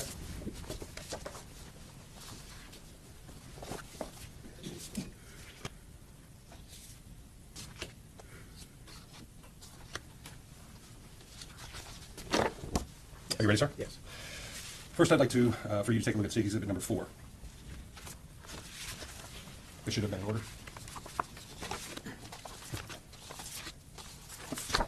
Okay. Do you recognize that item, sir? I do. What is that? It's a picture of Uriel Shock in the hospital bed. And what was Uriel's status when you were taking these pictures? She was already deceased. Is that a fair and accurate representation of what you observed that day at the hospital? It is. Your Honor, the state would seek to enter into State's Exhibit number 4. Defense and objection? No, Your Honor. So admitted without objection. And the state will publish them once they've all been admitted, Your Honor. Would you please take a look at State's Exhibit number 5, sir? Yes. What is that? It's a picture of Uriel Shock's little hand. And what does the picture show? The hand is clasped shut, like gripping. And is that a fair and accurate depiction of what you observed that day in the hospital? It is. Your Honor, the state would seek to enter in State's Exhibit number 5 at this time. Defense? No objection. Admitted without objection. Would you please turn to State's Exhibit 6? Do you recognize State's Exhibit 6? I do. What is that? It's a knitted, crocheted blanket that the hospital provided for Uriel Shock. Is that to place her in, I guess? It was to cover her up, to comfort. Okay. And does that fairly and accurately depict that place that you saw that day? It does. Your Honor, the state would seek to enter in State's Exhibit number 6 at this time. Defense? No objection. Admitted without objection. Number 6. And finally, State's Exhibit, or second, finally, State's Exhibit number 7, do you recognize that item? I do. What is that? It's the little red or pink onesie that Uriel was wearing that day. And does that fairly and accurately depict the onesie as you saw it that day? It does. Your Honor, the state would seek to enter State's Exhibit number 7 at this time. Defense? No objection. Admitted without objection. Number 7. And finally, State's Exhibit number 8. Would you please look at that? I did. What is that? It's a little teddy bear. And why was that photographed? I don't know why I photographed it, but I put it in with Uriel before I zipped up her body bag. Is that something that was with her? It was. And is that a fair and accurate depiction of what you saw that day? It is. Statement seeks to enter State's Exhibit number 8.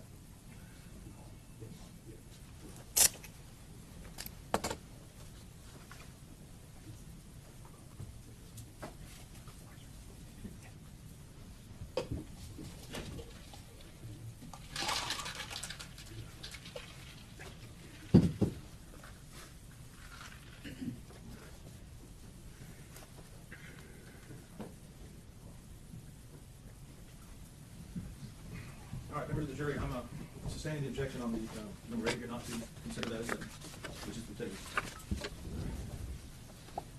Your Honor, at this time, the state would like to just publish State's Exhibits 4 through 7. All right. Go Go ahead ahead. and, hang on a second. Go ahead and publish. Go ahead and give me number 8, please. Give 8. Yes.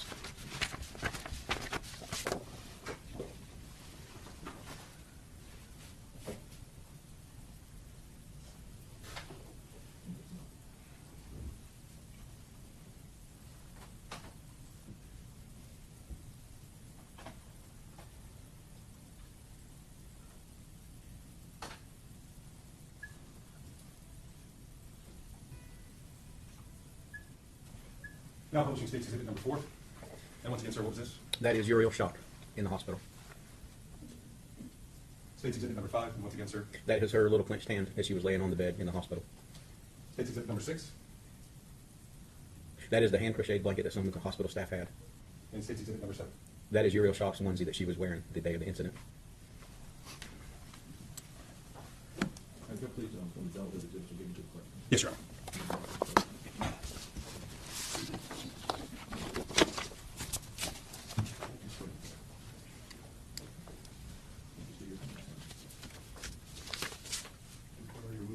I would agree again. Just want to make sure. Thank you, sir. Appreciate that. Did you do anything further at the hospital, sir? Yes. What else? As the family arrived, I unzipped the body bag and tried to make it a little presentable so they could say their goodbyes. Okay. And following that, sir? I contacted the medical examiner and was advised by him to have Uriel Shock sent up to him. So went to the medical examiner's office? She did. She did, yeah. Following making sure that Uriel went to the medical examiner, what was your next step in this case, sir? I interviewed the 3 ladies that had lunch with Miss Nix at the Beef O'Brady's. And who would that be? If I can look at my notes. If you need to refresh recollection, please do so, then look up when you're ready.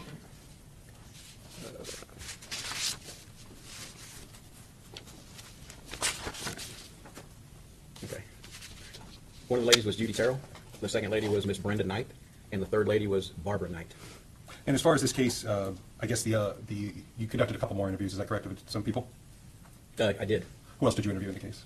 Her sister, Kayla's sister, the mother of Uriel Shock, and her brother-in-law. Okay. And who was that? Refresh your recollection, sir, in the bed. Kayla's sister is Rebecca, and the brother-in-law's name is Jonathan Tucker. And sir, does that conclude your involvement in the case? It does. Thank you, sir. I have no further questions. Thank you. Defense, cross? Thank you, Your Honor. Good afternoon. Good afternoon, sir. You indicated that when you first got there that you saw Nay Nix. I did. Okay, do you know him? I do. Okay, and how long have you known him? I don't know him personally. I just know of him personally. Know of him? Yes. And what was he doing? He was on his knees in the grass, and he was crying. Okay. And you indicated that you saw Tracey Nix also. I did. And what was she doing? She was walking around. She was hysterical, frantic. She wasn't screaming. She was just, you can tell when somebody is not normal, walking around in a frantic state. Okay. Anything else that you noticed about Tracey Nix? Nothing other than that. I was there a brief time. All right. And you never saw her go behind the barn?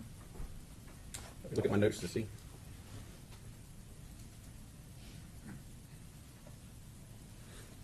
No, I never seen her go behind the barn. Thank you.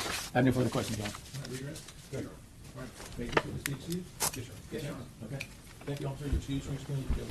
Yes, sir. All right, state the call next witness. Yes, sir. I stated call Detective Shane Ward. All right, sir. Come on in, get sworn in.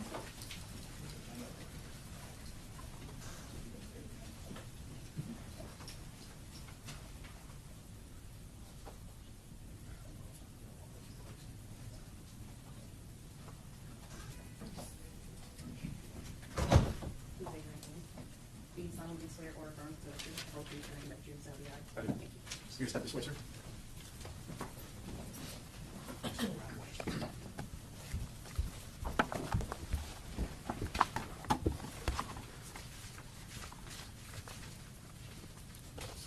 Please state your name, sir.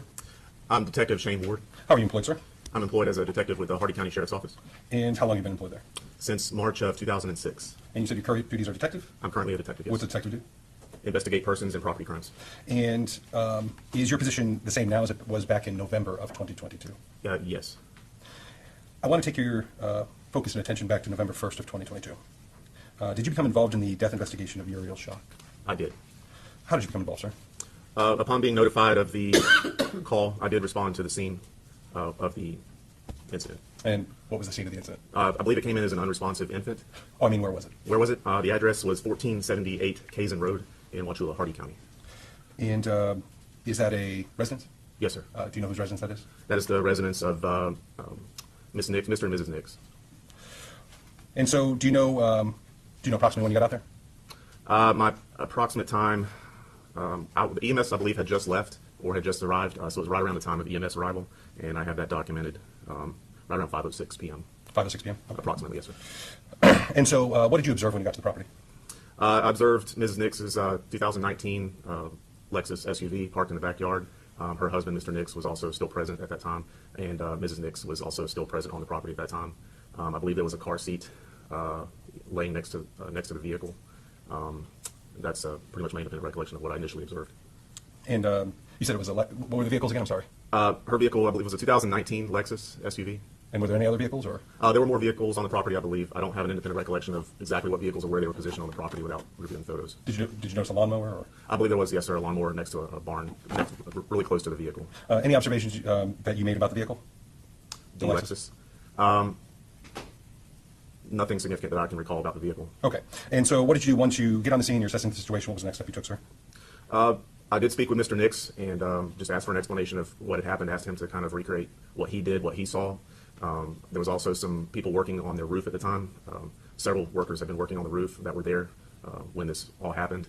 So I proceeded to also identify them and speak with them and see if they saw anything that was pertinent to our investigation. Okay. And so you interviewed them and you interviewed Mr. Nix. What else did you do while you were out there, sir? After speaking with Mr. Nix, my primary responsibility at the scene was to draft and execute a search warrant for the vehicle and the premises, the property. Was that the vehicle we're talking about? Was that the Lexus? Yes, sir. Okay. And is that what you did, sir? Yes, sir. And so did you participate in the search of that vehicle at all? I did, yes, sir. Was it more of a... It was more of a observing. I understand. And so you drafted the search warrant, you ensured the vehicle was provided, I guess, support in the search of the vehicle. What else, if anything, did you do after that, sir? We also, made sure that the vehicle, we did bring it back to the sheriff's office, secured it at the sheriff's office, the secure facility, at the end of the evening when we were finishing up our search of the property. I also, in this case, I did draft and execute a search warrant for Mrs. Nix's phone, and I also assisted by obtaining surveillance video from the Beef O'Brady's restaurant, where she was at lunch that afternoon with the victim. So I guess you received information that the Beef O'Brady's might have video of that? I did, and I believe Detective Samandel, Detective Fletcher actually, she requested that I assist her and get that video. And is she the one that was kind of leading up the investigation? She eventually was the case agent, yes, sir. Okay. And what is a case agent, just so we... She's the primary detective or investigator assigned to the case, so she makes sure that basically is in charge of the case, organizing the case, logistics, and things like that. So following the video, any other further involvement in the case? Did you interview anyone else? I believe I spoke with her daughter on scene that day, Rebecca Tucker. Okay. And so you spoke with her also? I spoke with her as well as Mr. Nix on scene. Okay, sir. Any further involvement? Nothing that I can recall. Well, in that case, sir, I have no further questions. Thank you. Okay, Cross.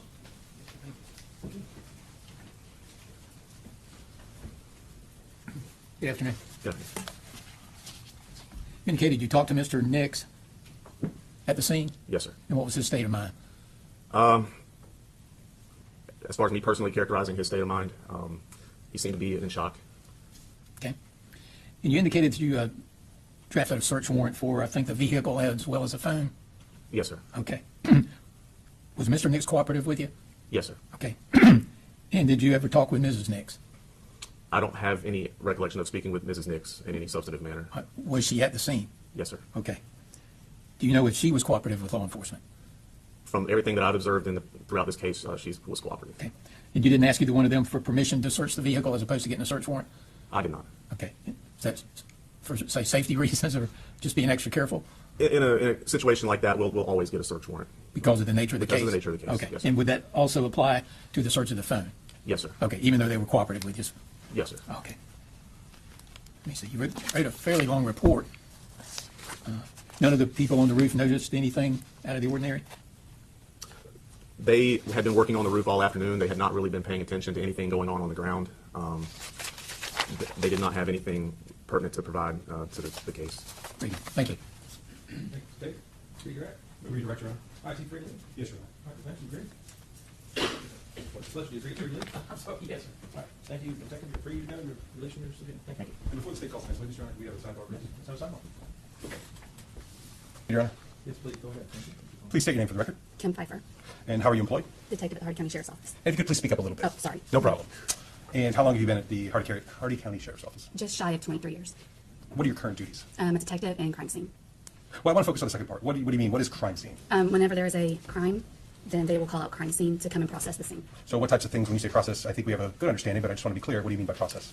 We'll go and take measurements. We will photograph. If we need to get DNA samples, we'll swab, fingerprint, that type of thing. Okay. So it sounds like collecting evidence type stuff. Yes, sir. Excellent. And I'm sorry, how long have you been doing that for? Probably about 5 years. So let me ask you this. Were your duties the same or similar back on November 1st of 2022? I was in crime scene in 2022, but I wasn't a detective at that time. Okay. So you're just doing all those duties you talked about earlier.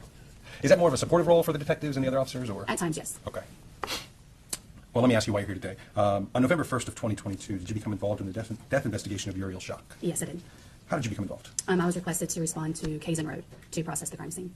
And Kaysen Road is where? I'm sorry, it's in Wauchula. It's where the incident occurred. Okay. And so do you remember when you got out there? Is it here for my notes? Of course. Refresh your recollection and look up when you're ready. It was about 6:15. And so what was your role going to be in this investigation? My role is to photograph the area, the house, the residence, and where the scene was. Okay. And is that what you did in this case? Yes, it is. And do you actually go through the property and take photographs? I did. What time did you actually start taking photographs, though? It was at approximately 8:05. Okay. So was it dark at that time? It was. Were you still able to take photographs, though? I was. Okay.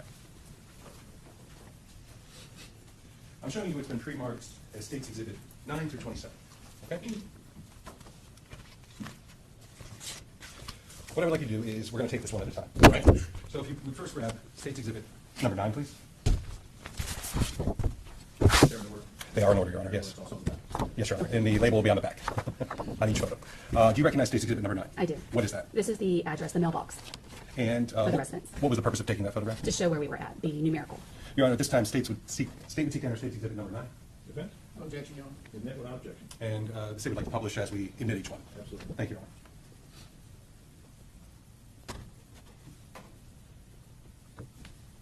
And you said this was? It was the mailbox. That's the numerical where it occurred. Okay. And so could you go to, what was the purpose of the photo? To show where the incident was at. And so would you turn to State's Exhibit number 10? And what is it? This is the front of the residence. And is that a fair and accurate depiction of the front of the residence? Yes. Your Honor, at this time, State would seek to enter State's Exhibit number 10. Defense? No objection, Your Honor. Admit without objection. And now publishing, Your Honor? State's Exhibit number 10. And let me ask you this, is it just the residence on this property? There's just a residence. There's a barn in the back Okay, of the property. was this the only structure on the Oh, property? yes, it was one structure. Besides the barn. But there's also a barn? Yes. Okay. Look at State's Exhibit number 11, please. What is that? This is the front of the residence. Once again, is it from a different angle, I guess? Yes. And is that a fair and accurate depiction of what you saw that night? Yes, it is. Your Honor, State would seek to enter State's Exhibit number 11. Defense? No objection, Your Honor. All right, admit without objection, number 11. Now publishing. Would you please take a look at State's Exhibit number 12? What is that? This is the front of the residence. This the driveway to where the garage would go into. Okay. So And what's your goal when you're taking all these photos? just to show like the description of where it occurred at, what it looked like the day of the incident. Okay. And once again, we're talking about State's Exhibit number 12? Yes. And is that a fair and accurate picture of what you saw that day? Yes, it is. You're on the state and seek to enter, and at this time, State's Exhibit number 12. Not defense? Judge, I don't have any objection, for you to say time, I don't object to any of those. Okay, so state's exhibits 9 through 27 come in without defendant's objection, correct? That many? I didn't know it was that many. So 9 through 27, here's your 18. You agree? 9 through 27, yes. Yes, sir. All right, all admitted without objection. Publish as your wish. Thank you, Your Honor. I'll just publish as we go then, and we'll talk about each photo. So if you would, that was State's Exhibit 12 we were just talking about, correct? Yes. All right, let me get there first. So again, there's some reflective things in the background there. What is that? That's the dump trailer from where they were working on the roof that day. So there's roof work going on? There wasn't when I got there. No, I meant, But that's yes. the reason for that, okay. Would you now turn to State's Exhibit 13? What is This is the garage of the home? of the home, yes. Okay. State's Exhibit number 14, what are we looking at here? This is the, more of the picture of the dump trailer, where it was at. So we're just kind of like slowly taking a picture like that. Are you giving us a reference to where that is in to the garage? To the garage, it's just north of the garage, on the side of the house. State's Exhibit 15? This is another picture of the dump trailer, but the back of the yard. Okay, so now we're in the backyard? Yeah, we're slowly going toward the back. 16? This is the back of the house. Is from the backyard again? Mhm. Yes? Yes. State's Exhibit number 17, what are we looking at here? So this is the driveway. This is now, we're facing south toward the road where the mailbox was. And is the home here on the right side? Yes, of the home's on the right. What are we looking at State's Exhibit 18? So this is the backyard. This is where we're facing north, and it's the fence that kind of divides the backyard from, because there's a barn. So there's a barn right behind that fence. You can, and there's a vehicle, you can kind of see the reflection in there. Okay, but so now where you're standing, are you standing at the house looking back? Yes. Okay. State's Exhibit number 19? So I am now on the other side of the fence, facing south toward the house. So now you're looking back at the house? Yes? Yes, sir, sorry. State's Exhibit number 20? This is another picture facing that way. State's Exhibit 21? This is the red Lexus and the lawnmower. This is on the other side of the fence, facing north, where they said the incident occurred at. So would this be on, I guess, we're calling it the barn garage side? Yes, on the side of the fence, yes, where the barn is. State's Exhibit 22? This is a picture of the car seat with the lawnmower in the car. And the car seat's on the ground? The car seat is on the ground. State's Exhibit 23? It's another angle. You get more of the car in this angle with the lawnmower in the car seat. And I guess this would be in line with the rear passenger side? Yes, sir. Or, excuse me, rear A driver's side. seat. Yeah. State's Exhibit 24? This is the car seat with a pink headband. State's Exhibit 25? This is the passenger side of the wrecked vehicle. And once again, can we also see You can see the car seat. State's Exhibit 26? This shows the barn area where the car was parked in relation to the barn. So this is the barn garage that we were talking about earlier? Yes, sir. State's Exhibit number 27? And this is the barn.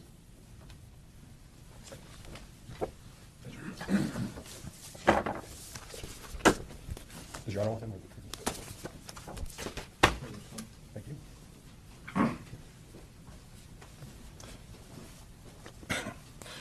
So you went through, you took your pictures, you documented the area. What, if anything else, did you do while you were at the property?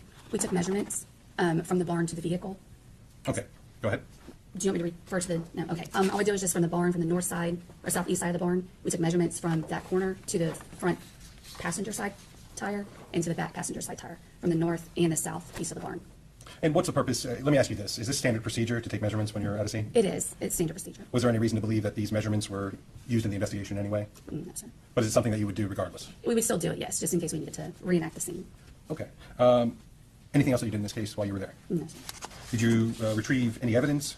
The evidence was secured. There were 3 pieces of evidence that we did seize, and we put them into, at the time, I believe it was a detective, Sergeant Alvarez's vehicle, to secure them, and then I retrieved them back. And who actually collected that evidence, though? I'm sorry? And who actually collected that? It was Miss Wallace. All right. But you at least participated in the fact that you helped to make sure it was Yes. secure and that type. Okay. Thank you, ma'am. I have no further questions. All right, defense, Have any questions, John? Thank you. all right. May she be excused, sir? Yes, sir. Yeah. Thank you. May I excuse you, Rose? Just give me a second. Okay, would you like to?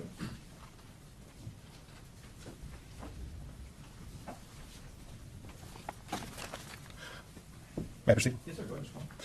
Please state your name for the record. Amanda Wallace. And how are you employed, Ms. Wallace? I am currently employed by the Wauchula Police Department as the evidence and crime scene technician. And I think we've heard a little bit about crime scene technicians' duties. How long have you been doing that for? With the Wauchula Police Department, almost 2 years. And what about previously? A year with the Hardy County Sheriff's Office. And were your duties the same there? Yes. Now, your year with the Hardy County Sheriff's Office, would that also encompass the date of November 1st of 2022? Yes. And on November 1st of 2022, did you become involved in the death investigation of Uriel Shock? Yes. And I think you've kind of already given us an idea, but what was your involvement? I collected evidence directed by law enforcement that they wanted seized. And would that be physical items? Yes. And how about photographs? I did not take photographs at the scene. That was done by Detective Pfeiffer. But I meant in the case you took photographs? Yes. Okay. Well, let's talk about how did you become involved in this investigation? I was contacted by Captain Drake to respond to 1478 Kazan Road in regards to a death investigation. And if you could speak up just a little bit. And so, do you know what time you got out there? I arrived on scene at 19:51 hours. So help us out there, those of us that are not familiar with military time. It would be 7:51 p.m. And thank you, ma'am. And so what was going on when you got out there? Whenever I arrived, law enforcement was there. I was briefed by Detective Alvarez. He advised me to stand by as they were waiting on a search warrant, so I stood and waited. Okay. And after you stood by and waited for a bit, what was the first of your duties that you performed while you were out on the property? I was teamed up with Detective Pfeiffer and walked along with her while photographs were taken of the area, and then I assisted her with taking measurements of the car to the barn and also taking measurements of the car seat to the car, and I seized a headband and a car seat. Okay. And let's talk about that for a moment, okay? I'm showing you what's been pre-marked as State Exhibit number 57. Have you seen that item? Yes. What is that item? It's one pink headband bow. And you can hold it down? Hold it down. And how do you recognize that item? Well, this is the packaging that I placed it in. These are my initials with the seal, and I recognize it from the seal. Does it appear to be in the same or substantially same condition as when you last saw it? Yes. Your Honor, at this time, State would seek to enter into evidence State's Exhibit number 57. Defense? Yeah. Please. Oh, sure. No objection. Admit without objection, number 57. And what was the other item that you collected along with the headband? It was a gray and pink infant car seat.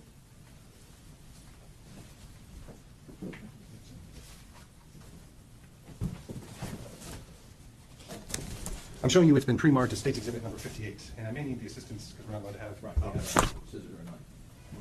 One bails. Here you go. You want to go? Yes, absolutely, sir. Thank you. You put that.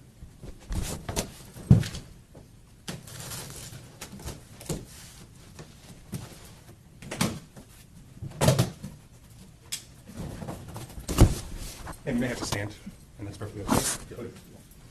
But if you would, if you could, let me help. Yes. You recognize that? Yes. And what is that item? That is a car seat for an infant. And is that the car seat that you collected that night? Yes, it is. And how do you recognize that item? I recognize the item from the way that it looks, and also on that box it has my evidence label and my initials on the evidence tip. Does the car seat that you collected that night and we saw here today appear to be in the same or substantially same condition as when you collected it? Yes. And at this time, State would seek to enter in State's Exhibit number 58. Defense? Any objection? No, sir. Admit without objection, 58, car seat.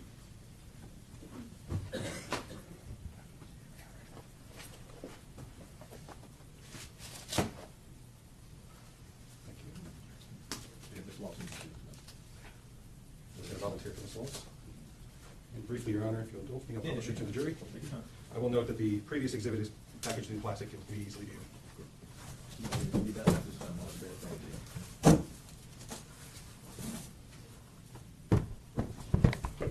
And this is the car seat that you collected? Yes. That was on the ground we saw in photos? Yes.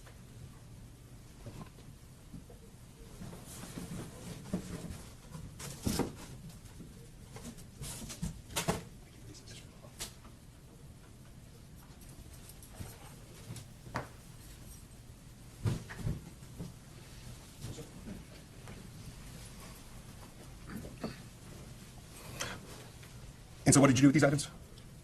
Once they were seized, I secured them in Detective Alvarez's vehicle and turned them over to the custody of Detective Pfeiffer, and I returned to the Hardy County Sheriff's Office. And when you got back to the Hardy County Sheriff's Office, did you continue to perform some of your duties? Yes. What was the next thing you did in this case, ma'am? At that time, I accepted the Lexus vehicle into the evidence room that was brought in by Robert's Muttridge Towing. I'm sorry? It was brought in by the tow truck. Okay. And so you received the vehicle. Yes. What was the next step, ma'am? Once the vehicle was brought in, I waited for Detective Pfeiffer to return. She brought those items to me. I secured them into the evidence room and locked the evidence room and set the alarm. And what about a onesie? Did you ever receive that into this case? I did. That was received the following day. Okay, and we'll come to that in a moment. So what was the next step that you took in this case? For that night, that was the end of that. Well, then let's talk about that. Did you do anything with the onesie that was collected in this case? Whenever I received the onesie, it was still damp. So I placed it into the dry safe that is located in the evidence room and dried it. And once it was dried, I then packaged it. Okay, so you had to dry it before you could package it? Correct. Now, let's talk about the Lexus. Did you participate in that search? Yes. What was your role in that? I photographed the vehicle and items inside the vehicle, and then I seized items as directed. And let me ask you this. You said you photographed the vehicle? Yes. And you photographed the items that were in the vehicle? Yes. Did you also collect a white blanket and a diaper bag? Yes.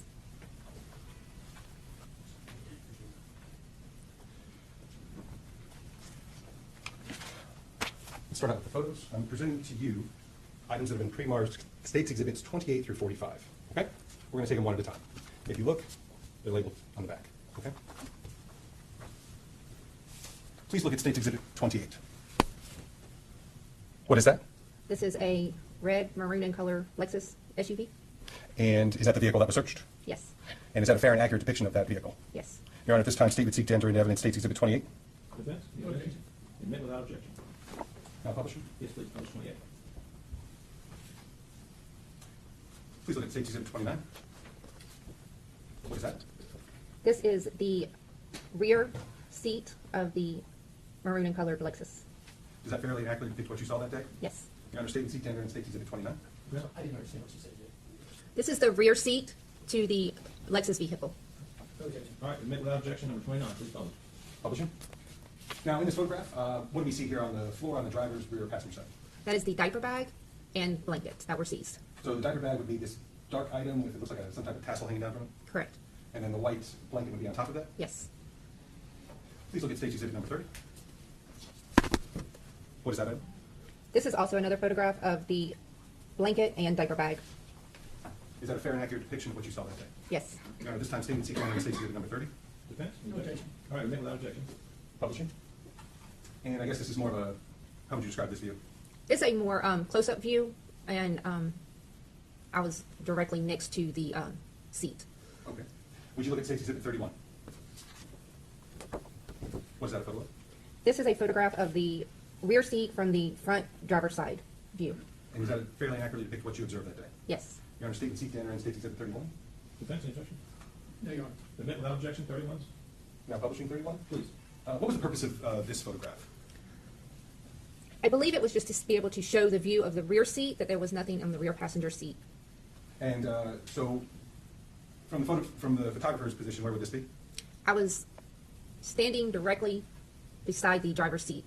Looking towards what part of the vehicle? That would be the rear passenger seat. Thank you. Would you look at State Exhibit 32, please? And what are we looking at there? This is the blanket that was seized from the vehicle. Is that fairly accurately depict what you saw that day? Yes. Your Honor, State would seek to enter in evidence State Exhibit 32. Defense, any objection? No objection. Admit without objection. Publishing that. And I guess this is just a unfolded view or an uncrumpled view? Yes. Would you look at State Exhibit 33? What is that?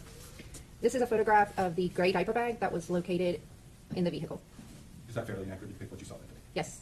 Your Honor, State would seek to enter in evidence State Exhibit 32. Defense? Or, excuse me, 33. 33. Defense? No objection. Admit without objection, publish if you desire. Now publishing State Exhibit 33.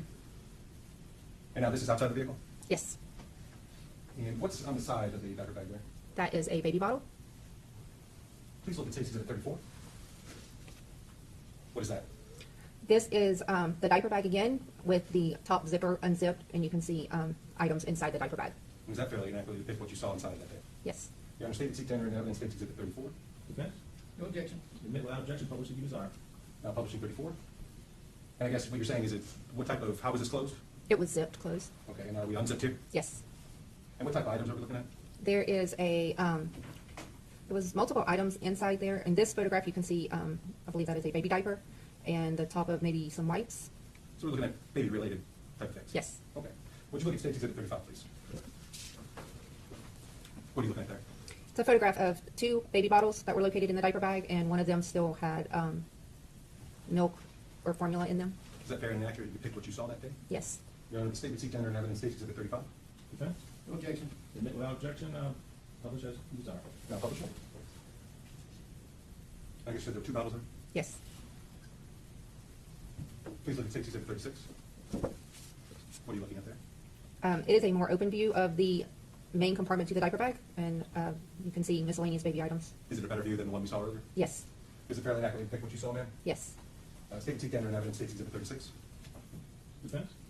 No objection, Your Honor. Admit without objection, publish as you desire. State. Now publishing. It looks like we're looking at articles of clothing. Yes. All right. Safety exhibit 37, what is that? This is the other compartment of the diaper bag unzipped, and you can see an article of clothing. Is it fairly accurately depict what you saw that day? Yes. State and seek to enter in the state exhibit 37, Your Honor. Defense? No objection. Admit without objection, publish as you desire. State. And it looks like it's almost in half at this point. Yes, the diaper bag had multiple zipper compartments, and the last photograph we looked at was the larger compartment. And this was like the front compartment to the diaper bag. When you unzipped it, it would lay down flat. And are we looking at what, more supplies? Yes. Would you look at state exhibit 38, please? What are we doing here? These are it's baby medication and toiletry items that were located in the diaper bag. Okay, are the actual items that were removed? Yes. Is what's in that photograph fairly accurately depict what you saw that day? Yes. Your Honor, state and seek to enter in evidence, state exhibit 38. Defense? No objection. Admit without objection, publish as you desire. State. Now publishing. Please look at state exhibit 39. What is that? These are the contents that were in the larger compartment of the diaper bag, and you can see baby wipes, more clothing items, the bottle, a baby toy, and some diapers. So again, more supplies? Yes. Does that fairly accurately depict what you saw that day? Yes. Your Honor, state and seek to enter in evidence, state exhibit 39. Defense? No objection. Admit without objection, publish as you like. State. So all of this that we see in this photograph came out of that bag. Yes. Please look at 40. What does that depict? This is the front passenger seat to the Lexus vehicle. Does that fairly accurately depict what you saw that day? Yes. Your Honor, at this time, state and seek to enter in evidence, state exhibit 40. Defense? No objection, Your Honor. Admit without objection, publish as you wish. State. Now publishing. And these were the items that were just found in the front seat, passenger seat? I believe. Or just what you saw in the front Yes. seat? Okay. Go to 41, please. What is that? It's a photograph of the car seat in the rear driver's side seat. And let me ask you that. That wasn't found that way, correct? Correct. How did the car seat get into the rear seat? Detective Ward placed it there. And what was the purpose of that? He placed it there so that he could attempt to. He also sat in the driver's seat to see if he could see the car seat from the rearview mirror. Okay. And does that, once you placed, so that isn't, like I said, the car seat wasn't found in that location, but it was placed there? Correct. Was that for an investigative purpose? Yes. Okay. And does that fairly, once that car seat was placed in there, does that fairly accurately depict the scene the way it looked once the car seat was placed into that rear seat? Yes. Your Honor, state and seek to enter in evidence, state exhibit 41. Defense? No objection. Admit without objection, publish as you wish. State.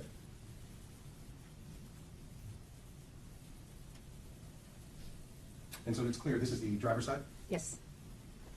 and rear passenger seat. Yes. Please look at state exhibit 42. What does that show?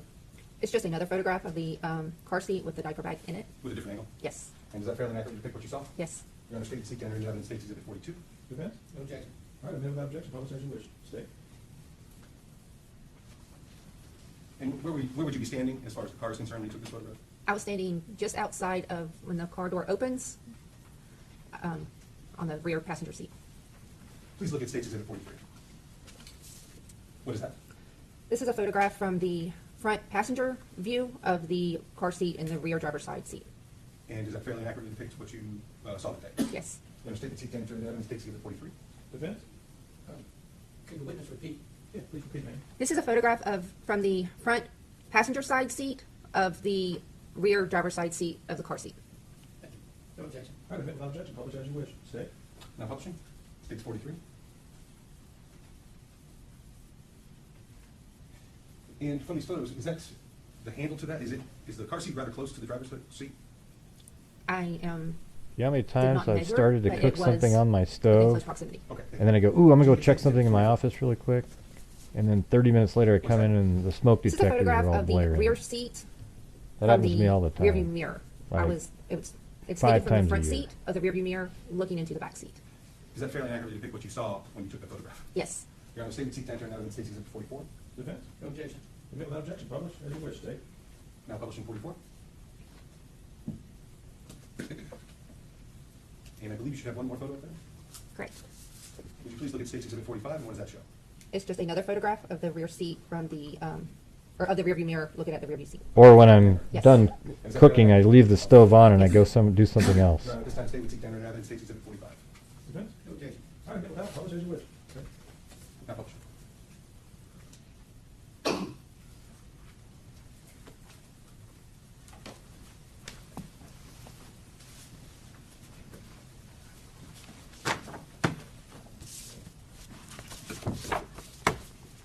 Thank you. Thank you.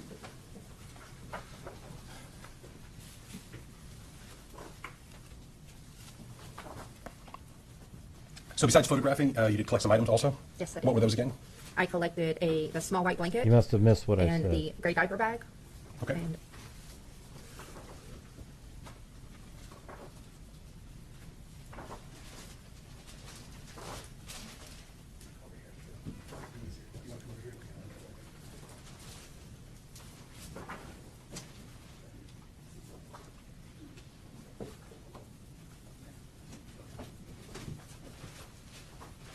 I'm approaching you. It's been pre-marked at State Exhibit number 59.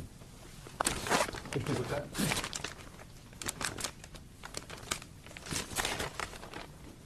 Do you recognize that item? yes, What is that item? it is the blanket that was located in the vehicle. And how do you recognize that? I recognize it from sight, but this is also my evidence label and packaging and my initials.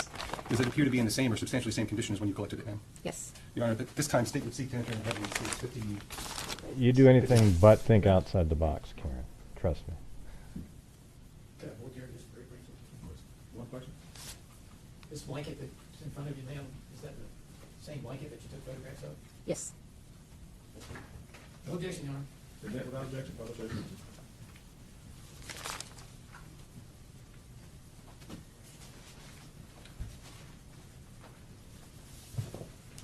Showing you it's been pre-marked at State Exhibit number 60. It is in a plastic bag, so you can't take it out of that.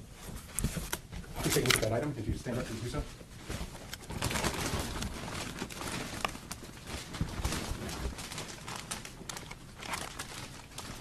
Do you recognize that item? Yes. What is that item? That is the diaper bag that was located in that vehicle. And how do you recognize that item? Hey, listen, I've got I a, recognize it I'm from a sight. This is also the packaging that I placed it a in. paralegal. I know more than any of you Does it appear to be in guys. the same or substantially same condition. But I don't know, you guys didn't respond to what I said. Did you hear what I said? I've had many times where I'm cooking something on my stove and I go, okay, I'm just going to go check something in my office. And I go in here and I sit down really quick thinking, okay, I'll remember to go back. And then I forget, completely forget. Then I go back, and then I hear from way in this other place, I hear the alarm, the fire alarm going beep, beep, beep, beep. And I go in there and like a piece of tilapia is burnt like a crisp. Okay? With smoke everywhere. I've done that like, I don't know, 4 or 5 times.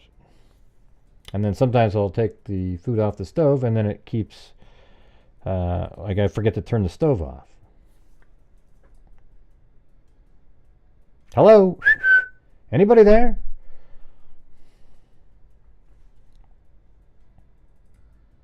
I'm just going to end the stream. Sounds like nobody's there. That from when you collected it. Yes.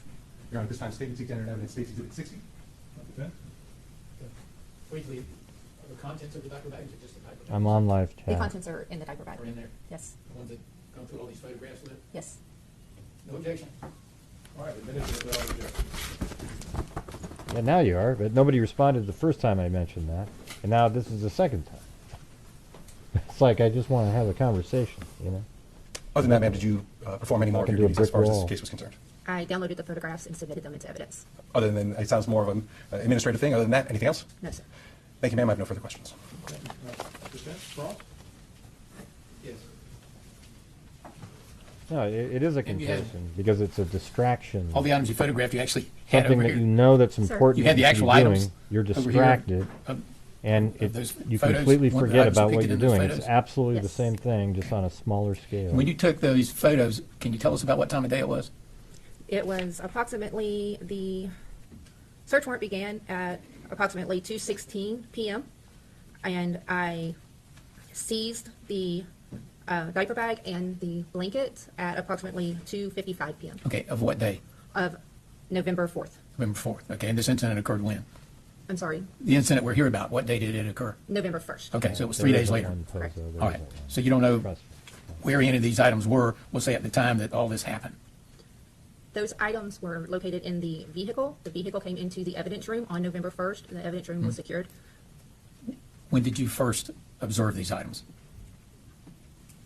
I noticed on scene that there was something in the car, but I cannot tell you I do love all exactly. of you guys, but where's the Because love we for were this dealing with the channel? car seats. Okay, so you don't know what was where on November Premium 1st? 2 days in a row now. Thank you. And I'm doing hours and hours of shows. I'm not sure what's happening. Briefly, Your Honor, please. Just to be certain that the jury heard that the car was secured on November 1st, correct? Judge No further questions. Rafool. I believe. Yes, sir. Okay, right, ma'am, your words are continued to release your screen and do about whatever business you want to do. Thank you. Let's take a. Thank you, Your Honor. Please state your name for the record. Octavio Alvarez. And what is your employment? I'm a deputy sheriff with the Hardy County Sheriff's Office. And what are your current duties, sir? Right now, I'm a sergeant in the patrol division. And how about back in November of 2022? What was your duties then? I was a detective with our street crimes unit. On November 1st of 2022, did you become involved in a death investigation of the Uriel shot? Yes. How did you become involved, sir? I heard across the radio the dispatch come out of this call for service, responded to the address on Kaysen Road, Oh, yeah, and you upon my know arrival, that. that's when I got involved. Okay. And what was going on when you arrived at the scene, sir? When I arrived, I parked somewhere in the front yard. I can't recall exactly where, and then I walked towards the back, towards I believe it was like a shed or a barn or something. And what was going on in that area? In that area, I seen a red SUV and a pickup truck. There was a gentleman that was distressed. He was upset. I walk around back and I see two detectives speaking to Tracey Nix, and at that point, she was upset speaking to the detectives. From there, I walked to the front and did other things at that point. Okay, what was as far as what other things are you referring to? So from there, I went and I was instructed to translate for Detective Ward. There were some workers on the roof that were working during this prior to our arrival, and I interviewed or assisted in translating, interviewing for different workers. So as he's asking the questions, you're just translating, and I'm assuming, do you speak Spanish, sir? Yes, sir. Is that what you were doing? Yes. Okay. And were you translating for his questions to them? Correct. And how about their responses? Correct. Yep. I was translating back. Yes. Okay. And then what else, if anything, did you do in this case as far as the investigation was concerned? I also assisted in interviewing Kayla. There you go, Karen. Does that make you feel better? And Lieutenant Nicholson was also present there, and I just stood by the rest of the scene. And I believe maybe some items were stored in your vehicle also? I cannot recall that. I know it was in a report, but I cannot recall myself. Okay. Other than that, sir, did you have any further involvement in this case? Not that I recall, no, sir. What All right. makes I have you, no further what questions, Your makes you like him just because you think he's good looking or something? He hasn't said anything interesting in 2 minutes. He's just talking. Good afternoon. Good afternoon. You indicated when you got there, you saw I a like gentleman this who was guy. upset. Who is- And who was that Ooh, he's gentleman? got that bald hair I there. think it's pronounced New Nix. Last name was Well, Nix. we have to correct. get your I'll say, content at least out. compared to you, an older gentleman. Correct. Okay. And you said he was It's upset. not- Can it's you not be gonna specific for the happen, jury? Brooks, I do really. recall that he was crying. Nobody shares And I anything, believe he nobody does was anything. he was near a pickup truck. I think it was, or one of the vehicles that were in the back. But he was I crying. think he looks but I couldn't recall. weird. Big fat cheeks. And had EMS gotten there Low then? ears. I believe they were gone at Like that a time. weird They're already one. gone? Yes, sir. Okay. And then I think you mentioned Mrs. Nix by name. Correct. Okay. And you said she was upset. Yes. Can you be specific? How do you know she was upset? I do believe she was crouched down as detectives were trying to talk to her, consult her. She was. Looks like he I forgot know to she was shave the crying top as of well. his head. Looks really prickly. And you know what detective was who was trying to console her? Yes, at the time it was Detective Samandel, with now Detective Fletcher and Detective Ward. You said they were consoling her? Yeah, they were trying to. Okay. And I think you indicated you interviewed Kayla Shock, is that correct? Correct. That's not the mother of the child. though. Correct. That's not. Okay. All right. Thank you. Any further, direct? No, Your Honor. May this witness be released from this? I mean, they're just rushing through this. All right, sir, you're released from subpoena. Go back to the business. Please state your name for the record. Alice Fletcher. And how are you employed? Well, there we With the Sheriff's go. Office. Ah, And how long have you been with the Hardy County Sheriff's Office? About the 12 years. Wilma What are your current duties, ma'am? Bun. I currently serve in the Criminal Investigations Division as a detective. Where's What's the Fred? Criminal Investigations Division? We investigate crimes, specifically more felonies, And how long have you been doing that for? about 5 years. Okay, sorry about that. I think I already asked you that. And are you, so that would, it'd be safe to say that your duties now are very similar to back in November 1st of 2022. Correct. Is your name the same? No. Okay, what was it back then? Alice Samandel. So if we've heard Samandel throughout this, they're talking about you? Correct. What is your name now? Fletcher. All right. Now, on November 1st of 2022, did you become involved in the death investigation of Uriel Shock? I did. How did you become involved? A call came out over the radio of a cardiac arrest at 1478 Kaysen Road. at about 5 p.m. on November 1st of 2022. So I jumped up and reported to the residents. And I think we've already covered this, but I just want to make sure that address is at what city is that in? Wauchula, Florida. And what county? Hardy County. Now, you said approximately 5 p.m. Is that what you said? Correct. When did you get out there? I got out there as soon as the call came out. I responded. So shortly after the call came out is whenever I arrived. And were you working that day? I was. You remember what the weather was like back then? I do. What was the weather like that day? It was hot. I recall being on scene outside and sweating, and temperatures were reportedly in the 90s that day. Okay. Now, what was going on when you arrived? Well, let me ask you this. I think it's been covered, but I just want to make sure.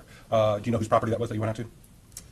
I later learned whose property that was. Well, after being there. Correct. Okay. Whose property was that? Tracey Nix and her husband, Nay Nix. Okay. So what was going on when you arrived on scene? When I arrived on scene, the ambulance was already there and several other units were already there. So I immediately learned from other officers on scene that Terrell had been left in a car and was currently in the care of the rescue team. So I went and observed Nay Nix, who appeared really distraught next to a vehicle on the north side of the residence in a pasture. He said he couldn't find his wife, Tracey, so I went and started looking for her. So you tried to help him find Tracey? I did. And that's Tracey Nix? Tracey Nix, correct. Is the person you know as Tracey Nix in the courtroom today? She is. Could you identify her by an article of clothing she was wearing? Yes, she is wearing a maroon, black and white, multicolored dress. Let the record reflect that the witnesses identified the defendant.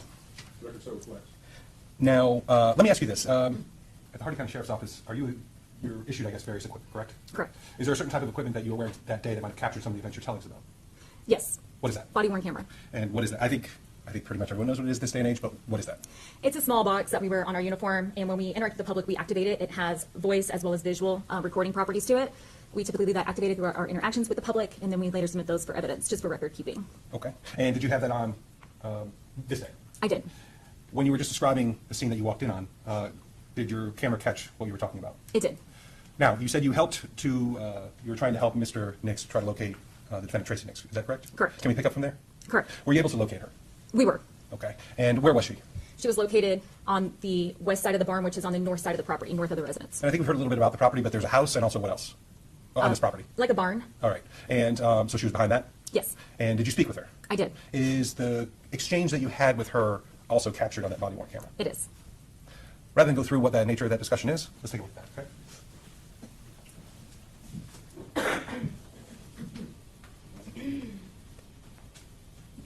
I'm showing you what's been pre-marked as State's Exhibit number 56. You recognize that? I do. And what is that? This is the evidence entry of my body-worn camera from that day. And does that appear to be, and everything that's on here, is that a fair and accurate depiction of what you described and also your conversation with the defendant, Tracey Nix? It is. Your Honor, at this time, state would seek to enter into evidence states 56. Ms. Benson, objection? No objection, Your Honor. 56 body worn camera admitted without objection.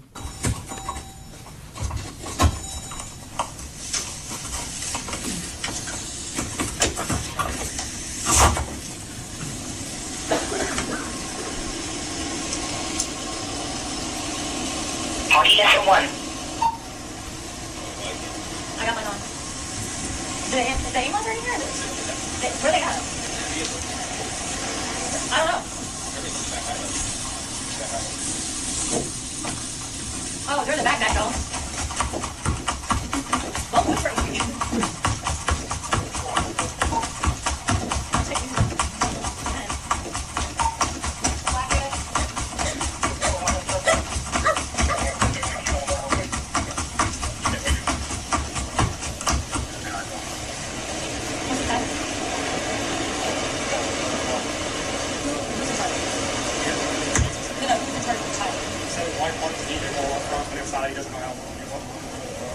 Okay. About 20 minutes and everything was survived because it was already warm whenever you got the video. Where's the microphone? That's what I'm trying to get to, you know. Taking the two pieces of it. Okay. We might just on her shoulder.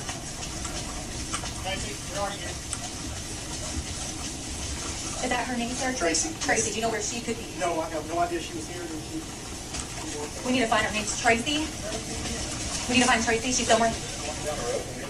No, he's got her. We're good.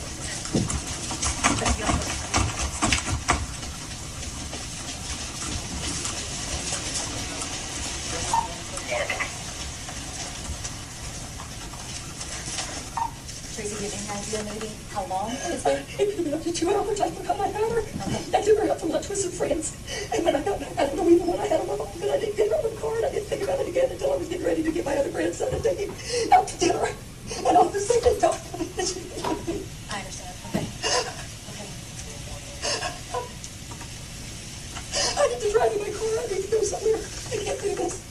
I understand. Well, we also don't want to get in their way, so we're just going to stay right here right now, okay?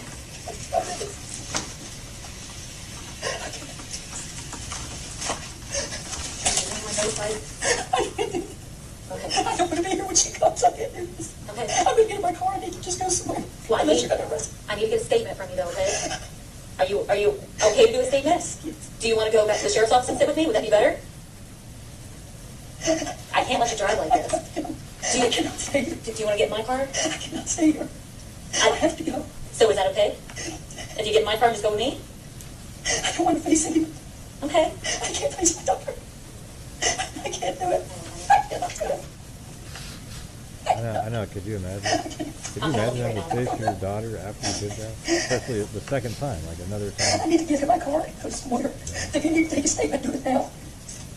Shayla, you're going to arrest me. Is your vehicle close by or no? Okay. Look, would it be easier then if you sat in the Ward's vehicle? I cannot be here when she gets here. I cannot do it. Do you want to sit at the table inside or? I can't be She here. was not going to be here. We can't let her drive this. It would be irresponsible. Well, let's go back. Can you drive to the sheriff's office and you follow me? And Can I take you and we'll bring you back? Yes. But, yeah, we'll do I that. don't want you driving in this Not state. at all, okay? But let's But I may leave from the sheriff's department. absolutely. But let's get you out of here for now. Let's do that, okay? Is that okay? Let's do that. Come on, Tracy. Let's go this way. I cannot do this. I understand.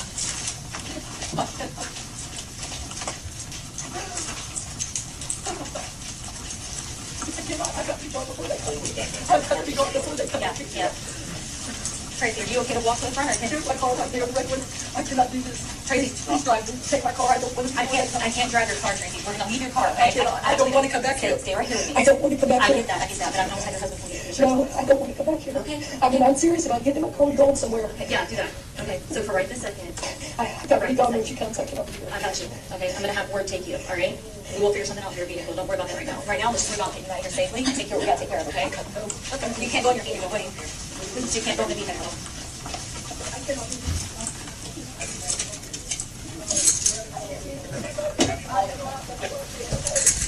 She was here. I called up with one. Please, let's not stand here. Let's go somewhere. I don't want to be here. Shane's going to We're getting people up there to reach your police. It's going to be a murder. That's what we're doing. Shane's getting his car and pointed that. Yeah, that's, I'm hoping he's. She texted him directly. I know this whole case. Please, please get me out here. Please. Please, I don't want to be here.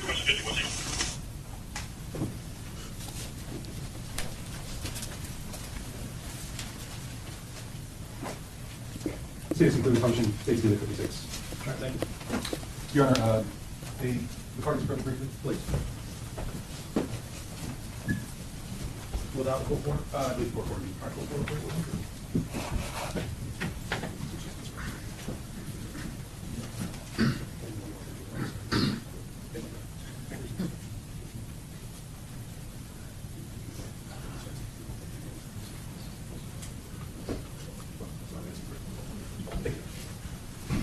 All right.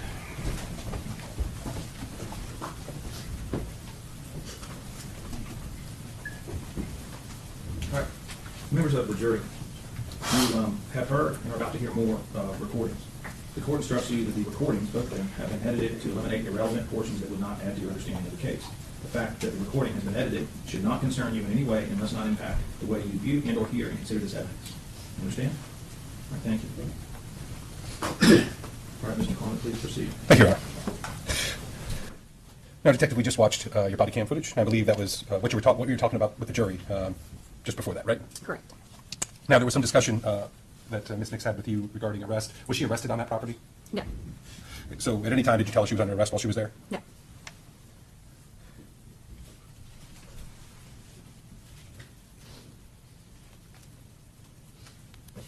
So when you were talking with her, other than some statements that were made, what was your goal when dealing with Ms. Tracey Nix that we just saw? What was your goal there? To make sure that she was okay and would remain safe. Is that one of the reasons why you wouldn't let her drive? Correct. So what was the offer of going back to the station? Why did you make that? I needed to get a statement from her of what had took place, and she also stated numerous times that she didn't want to be where she was. So the alternative was to take her from that place to get the statement. And I think it's clear on there, but did she agree to go with you? She did. So before we leave that scene, is the next thing you did go back with Miss Nix then? I did. From the property? Correct. All right. So tell us about that. Where did you go? We went to the Hardy County Sheriff's Office, and we went into the interview room, which is audio and video recorded, and that is where I spoke with her. And as far as speaking with her, prior to speaking with her, did you take any steps as far as your role as law enforcement is concerned? I did, just because at that point she was with law enforcement in an unfamiliar building. I did read her Miranda warnings. And are those, let me ask you this, we'll kind of foreshadow a bit. You said everything was audio and video recorded? Correct. Were those warnings that you gave her also recorded? Correct. So what you exactly said to her, we'll hear, if we hear that recording? Yes. Excellent. So at this point, did you just immediately start questioning her about the incident? Yeah. And again, we'll be able to see it, but what was your initial goal when you first got her there? When I first got her there, I wanted to provide her with whatever she needed, tissues, water, anything of that sort, a few minutes to kind of catch her breath. So that's what I initially did, was offer her. As a matter of fact, things. during this whole process, didn't she in fact have somebody else show up on her behalf? She did. Who's that? Kathy Walker, And what was that, her relationship to Tracey Nix? longtime friend. So was Kathy Walker prevented from contacting Tracey in any way? She was not. Now, did you actually speak with her about the incident? Miss Nix. I did. Sorry, there's two she's. I should have been more specific. So with Miss Tracey Nix, you did speak with her about the incident. I did. Prior to reading her Miranda, or even after that, at any time in order to get her to speak with you, did you promise her anything? I did not. Did you threaten her in any way? I did not. Leading up to before she was making the statements, was she arrested She was not. or restrained in any way? She was not. Did she ever tell you she did not want to speak with you? She did not. And did she ever try to leave? She did not. Is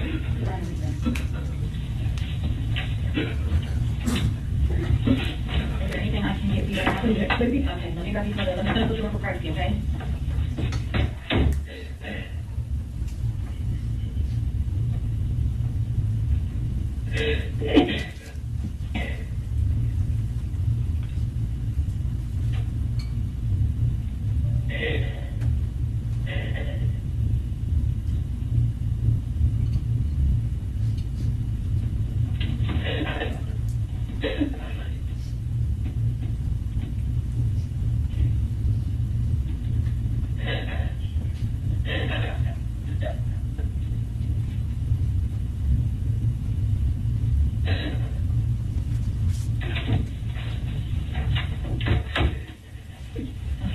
And this is what I've got right now, okay? Okay. So, one of the other detectives was asking, were you in the maroon vehicle? I was in the red Lexus. Got it, okay. 206-203 was the red Lexus. I'm going to just answer you like this, if that's okay. That is totally fine. Now, what I do need to do is, I'm sorry, one second. You should just put me somewhere, put me in a jail or something. So before we even talk, I want to make sure that you're aware of your rights, okay? So, I have to read them because you're in this room with me, but you have the right to remain silent. Anything you can use against you in court. You have the right to talk to a lawyer for advice before we ask any questions, and have that person present during questioning. And you can ask for a lawyer, one will be appointed for you before any questioning. And if you decide to answer any questions without a lawyer, you still have the right to stop talking to me at any given time. And you also have the right to stop talking to me at any time because you have an attorney present. So I just want to make sure that you do understand those rights. Okay. So make sure that there any problems that you right now, some water or anything. Okay. So I want to make it very clear that you're not under arrest. I just want to be somewhere. Can I just give you a few minutes and then I'll come back and maybe we can chat? I'm going to do that. I'm going to step out and give you just a few minutes and I'll come back and check on you, okay?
trying to figure out where to see what I can get done.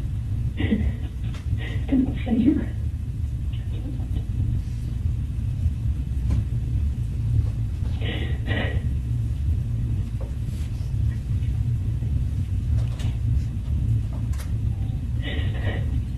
If you could leave, where'd you go? Do you have a family? I do. I have family up in Ohio. Okay. What part of Ohio? Between Dayton and Cincinnati. Okay.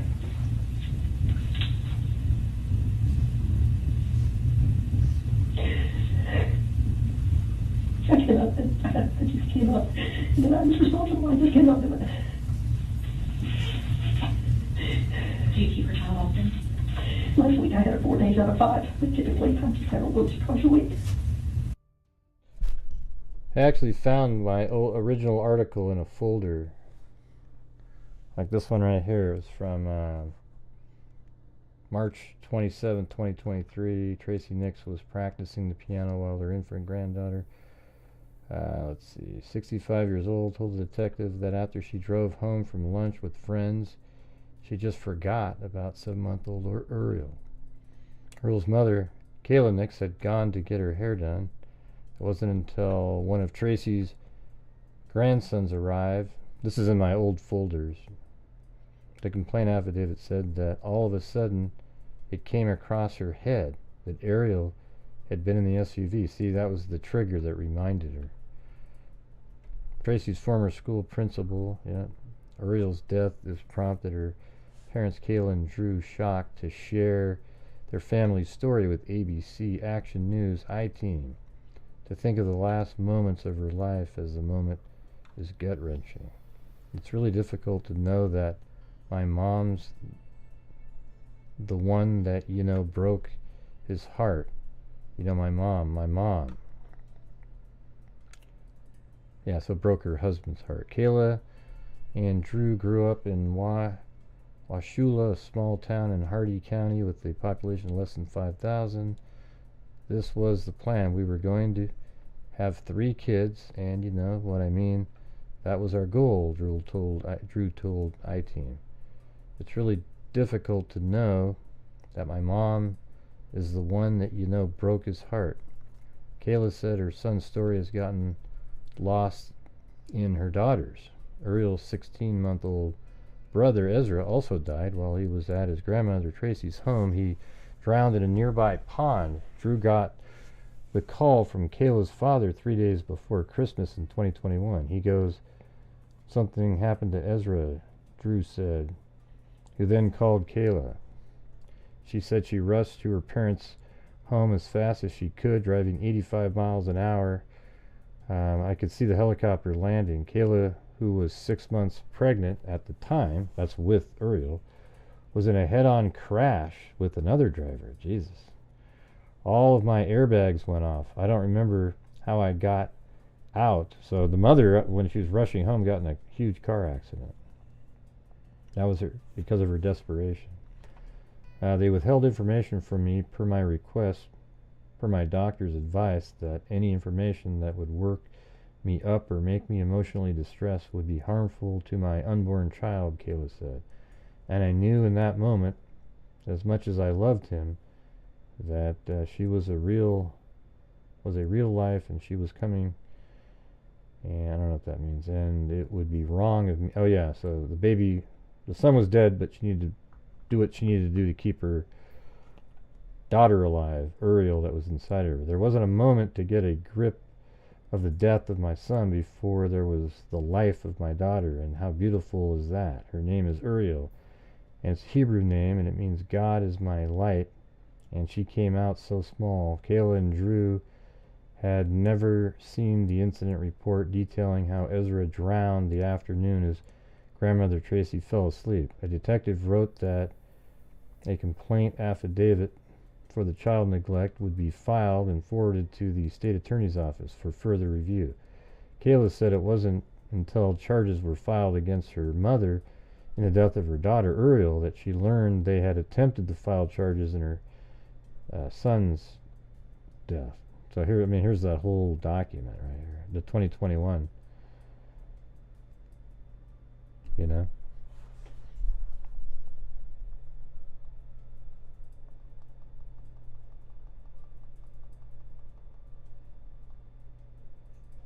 I don't know if that works. Anyways, maybe tomorrow we'll read this one. Let me download this thing.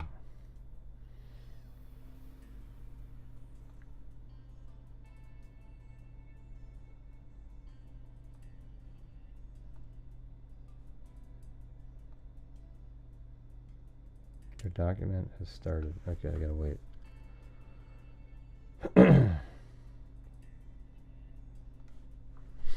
Let's see, working on Tracey Nix.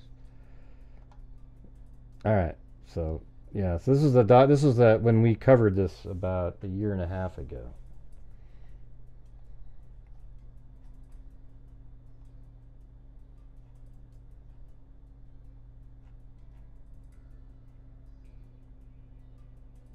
Yeah, you couldn't fathom it happening twice. We were anxious, but I loved my mother, and I'm a daughter that wanted her mom in her life in some capacity. And in that moment, I thought that I could believe in second chances, Kayla said. When I was told that Ezra's death was an accident, some silver child part of me thought, okay, I get to keep this mom, this grandmother, this person. Kayla and Drew were protective. Right. Uri was, I mean, it sucks, you know. The whole thing. Anyways, I guess we can go over that one tomorrow. That was a interesting, let me get that document to you. Where the hell is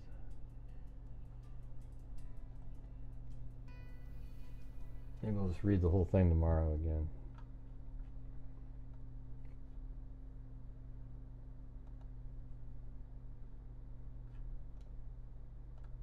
Okay. I'm just gonna move forward. It's the same stuff over and over.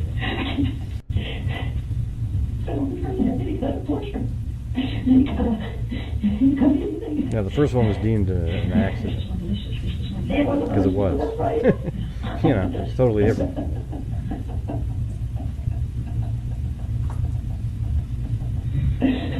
I mean, it's just kind of the same thing over and over. Areas when you went out to your vehicle.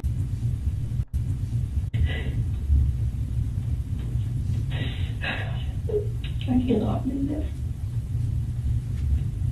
I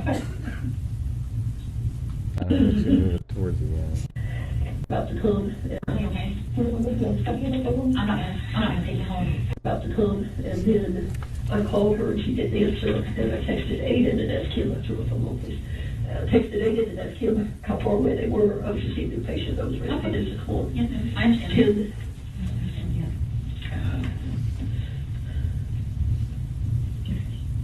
Here's Love's birthday, 10/02/18.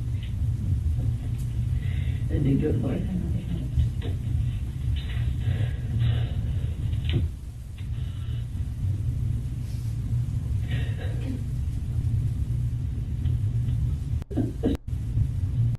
We're looking through. I'm just going to skip. It's kind of, we can't really make out exactly what she's saying. We're looking through Tracey Nix's phone. Correct. And you took some photographs? I did. I'm showing you the pre-market stakes. It's 46 to 54. Once again, well, not that you would know this, but would you look at these one at a time? They are labeled on the back. Okay, starting with 46, please. Sure. Thank you.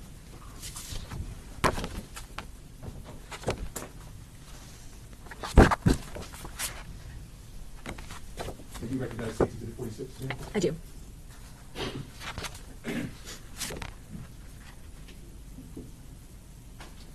And what is stake 46?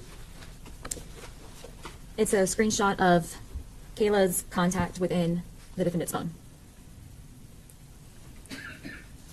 And does that fairly and accurately depict what you observed on her phone when you took that screenshot? It does. Your Honor, at this time, state with seek to enter into evidence, state exhibit 46. Defense? No, I don't object to say 46, and I don't object to the rest of it. All right, admit, admit without objection, 46, 47, 48, 49, 50, 51, 52, 53, 54. All are admitted in evidence published as so deemed appropriate. Thank you. So what was 46 again? It's the screenshot from the defendant's phone of Kayla Shock's contact, as well as showing a missed call at 11:08 a.m. Thank you, ma'am. If you wouldn't mind, would you go to State's Exhibit 47? What does that show? It shows, again, it's Kayla's contact in the defendant's phone showing an outgoing call lasting 2 minutes that occurred at 12:14 p.m. Would you please go to State's Exhibit 48, please? What is that? It's a contact within the defendant's phone, Brenda Knight. It's showing a missed call at 12:25 p.m. State's Exhibit 49. And this is a screenshot of the recent call log in the defendant's phone. And it shows some of the calls that we talked about earlier. From that day, correct. The missed call from Kayla, the answered call from Kayla, missed call from Brenda Knight, call from Rebecca, and then the 911 call. And Rebecca has 3, I guess, next to it? Yes. Okay. What about State's Exhibit 50? This would be a screenshot of the defendant's text message with her grandson, Aiden. And the time of that first message is? It's 4:43 p.m. when she's asking if the pigs have been fed yet. State's Exhibit 51. This would be a screenshot of the defendant's phone and text messages between her and Rebecca. And what's the bottom message there? The very bottom message is the defendant saying she's ready to go. Is he about finished at 4:33 p.m.? And when it says today, what day is that? That would be on November 1st, 2022. Thank you. State's Exhibit 52. That is the text message thread between Jane Durando and the defendant. And once again, why did you screenshot this one? It was just within the time frame that she was active on her phone during that time frame of when the incident took place. And so what's the last message that was at least that she received on this phone from that individual? 4:53 p.m. State's Exhibit 53. That would be the contact between the defendant's phone and Rebecca showing the calls that she had that day with her. Outgoing and incoming? Correct. And what was the last one down there? She had an outgoing call for 43 seconds at 4:50 p.m. And that would be on November 1st? November 1st, 2022. And finally, State's Exhibit 54. This would be a screenshot of the call log of the defendant's phone calling 911 at 5:05 p.m.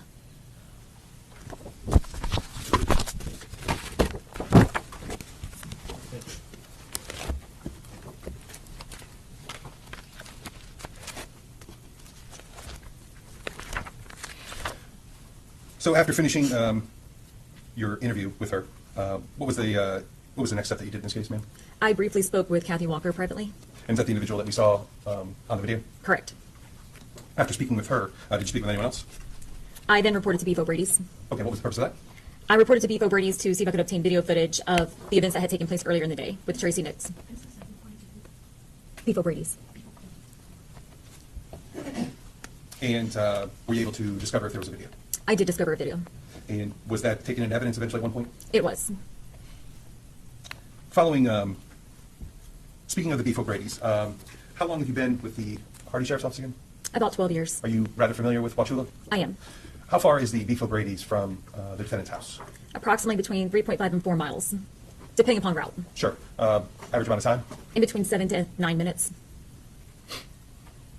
So, following obtaining or at least discovering the existence of that video at Beef O'Brady's, what was the next step in your investigation? The next step was the next day. I went out the following morning and spoke with Mr. Nix. Mr. Nix, is that, how do you pronounce it? Is it Noon Nix? Noon Nix. And so, so you went out and spoke with him? I did. And did he speak with you? He did. And I guess you might have spoken to some other people also. Who else did you speak with in this matter concerning the investigation? I then reported to the victim's residence and spoke with her father, Drew Shock. And he spoke with you? He did. And so you've spoken with several people at this point. What was your next investigative step in this case? I then reported to the medical examiner's office to speak with the ME. And what was the purpose of that? To collect evidence and for her to brief me on her investigation. And did she do that? She did. And when you got there, did you collect evidence? I did. In particular, what items did you collect? I collected photos of the victim, footprints, x-rays, the onesie that she had on, multicolored blankets, multicolored teddy bear, and other biological evidence. Okay. I want to focus on the onesie and the blanket. Okay? Okay.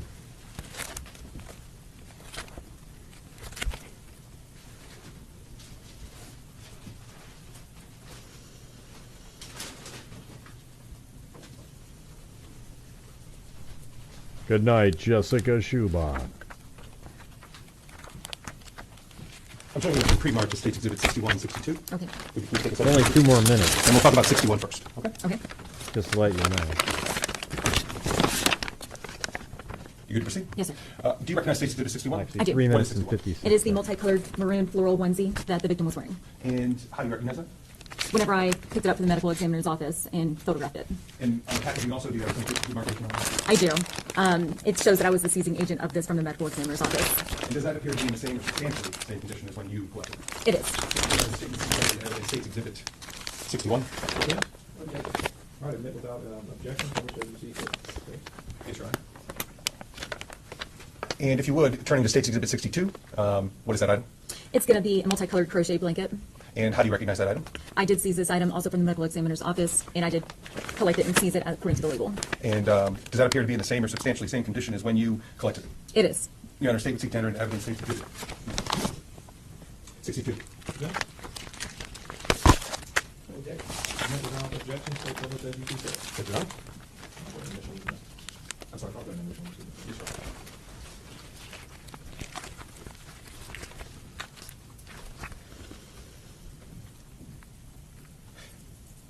As far as we've talked about the interviews with the Ms. Tracey Nix and some other various individuals, we talked about your evidence collection. Was there any further steps, investigative steps you took in this case? Other than we've already talked about? Not that I recall, no. At this time, I have no further questions. All right, thank you. Go ahead, defense, if you have any thoughts, be ready. Thank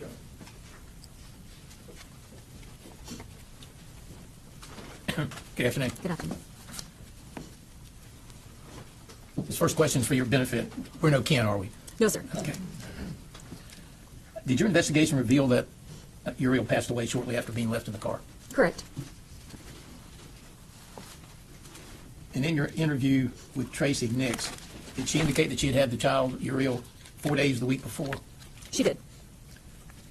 And when you spoke with her that day, November 1st, could she remember where she parked the car? She could not. She couldn't say if it was in the garage or if it was under a tree, am I correct? Correct. She went back and forth. Okay. I think it was later determined it was under the tree? Correct. Okay. All right. Did she tell you that she didn't expect to have Uriel that day? She did. Was it kind of like a last minute thing? Correct. Okay. Obviously, Just we've seen the classic video. right She was there. pretty upset and crying when she Classic. was talking to me that probably the whole time. Correct. Okay. Was she cooperative? She was. She answered all your questions? She did. Any reason to believe that she told you anything other than the truth? No reason to believe otherwise. Okay. And at the conclusion of the video, you indicate you were taking her somewhere. I did. Okay, and you did take her somewhere. Where did you take her? Objection, Your Honor. Sustained. Correct what? I'm just saying that's exactly how this stuff happens, a last minute sort of When she was in the interview room, you did not tell her she was being recorded, is that correct? I do not recall. Don't recall if you told her that? I don't recall. Okay. Oh, she's saying that. Can I have a moment, Your Honor? Please.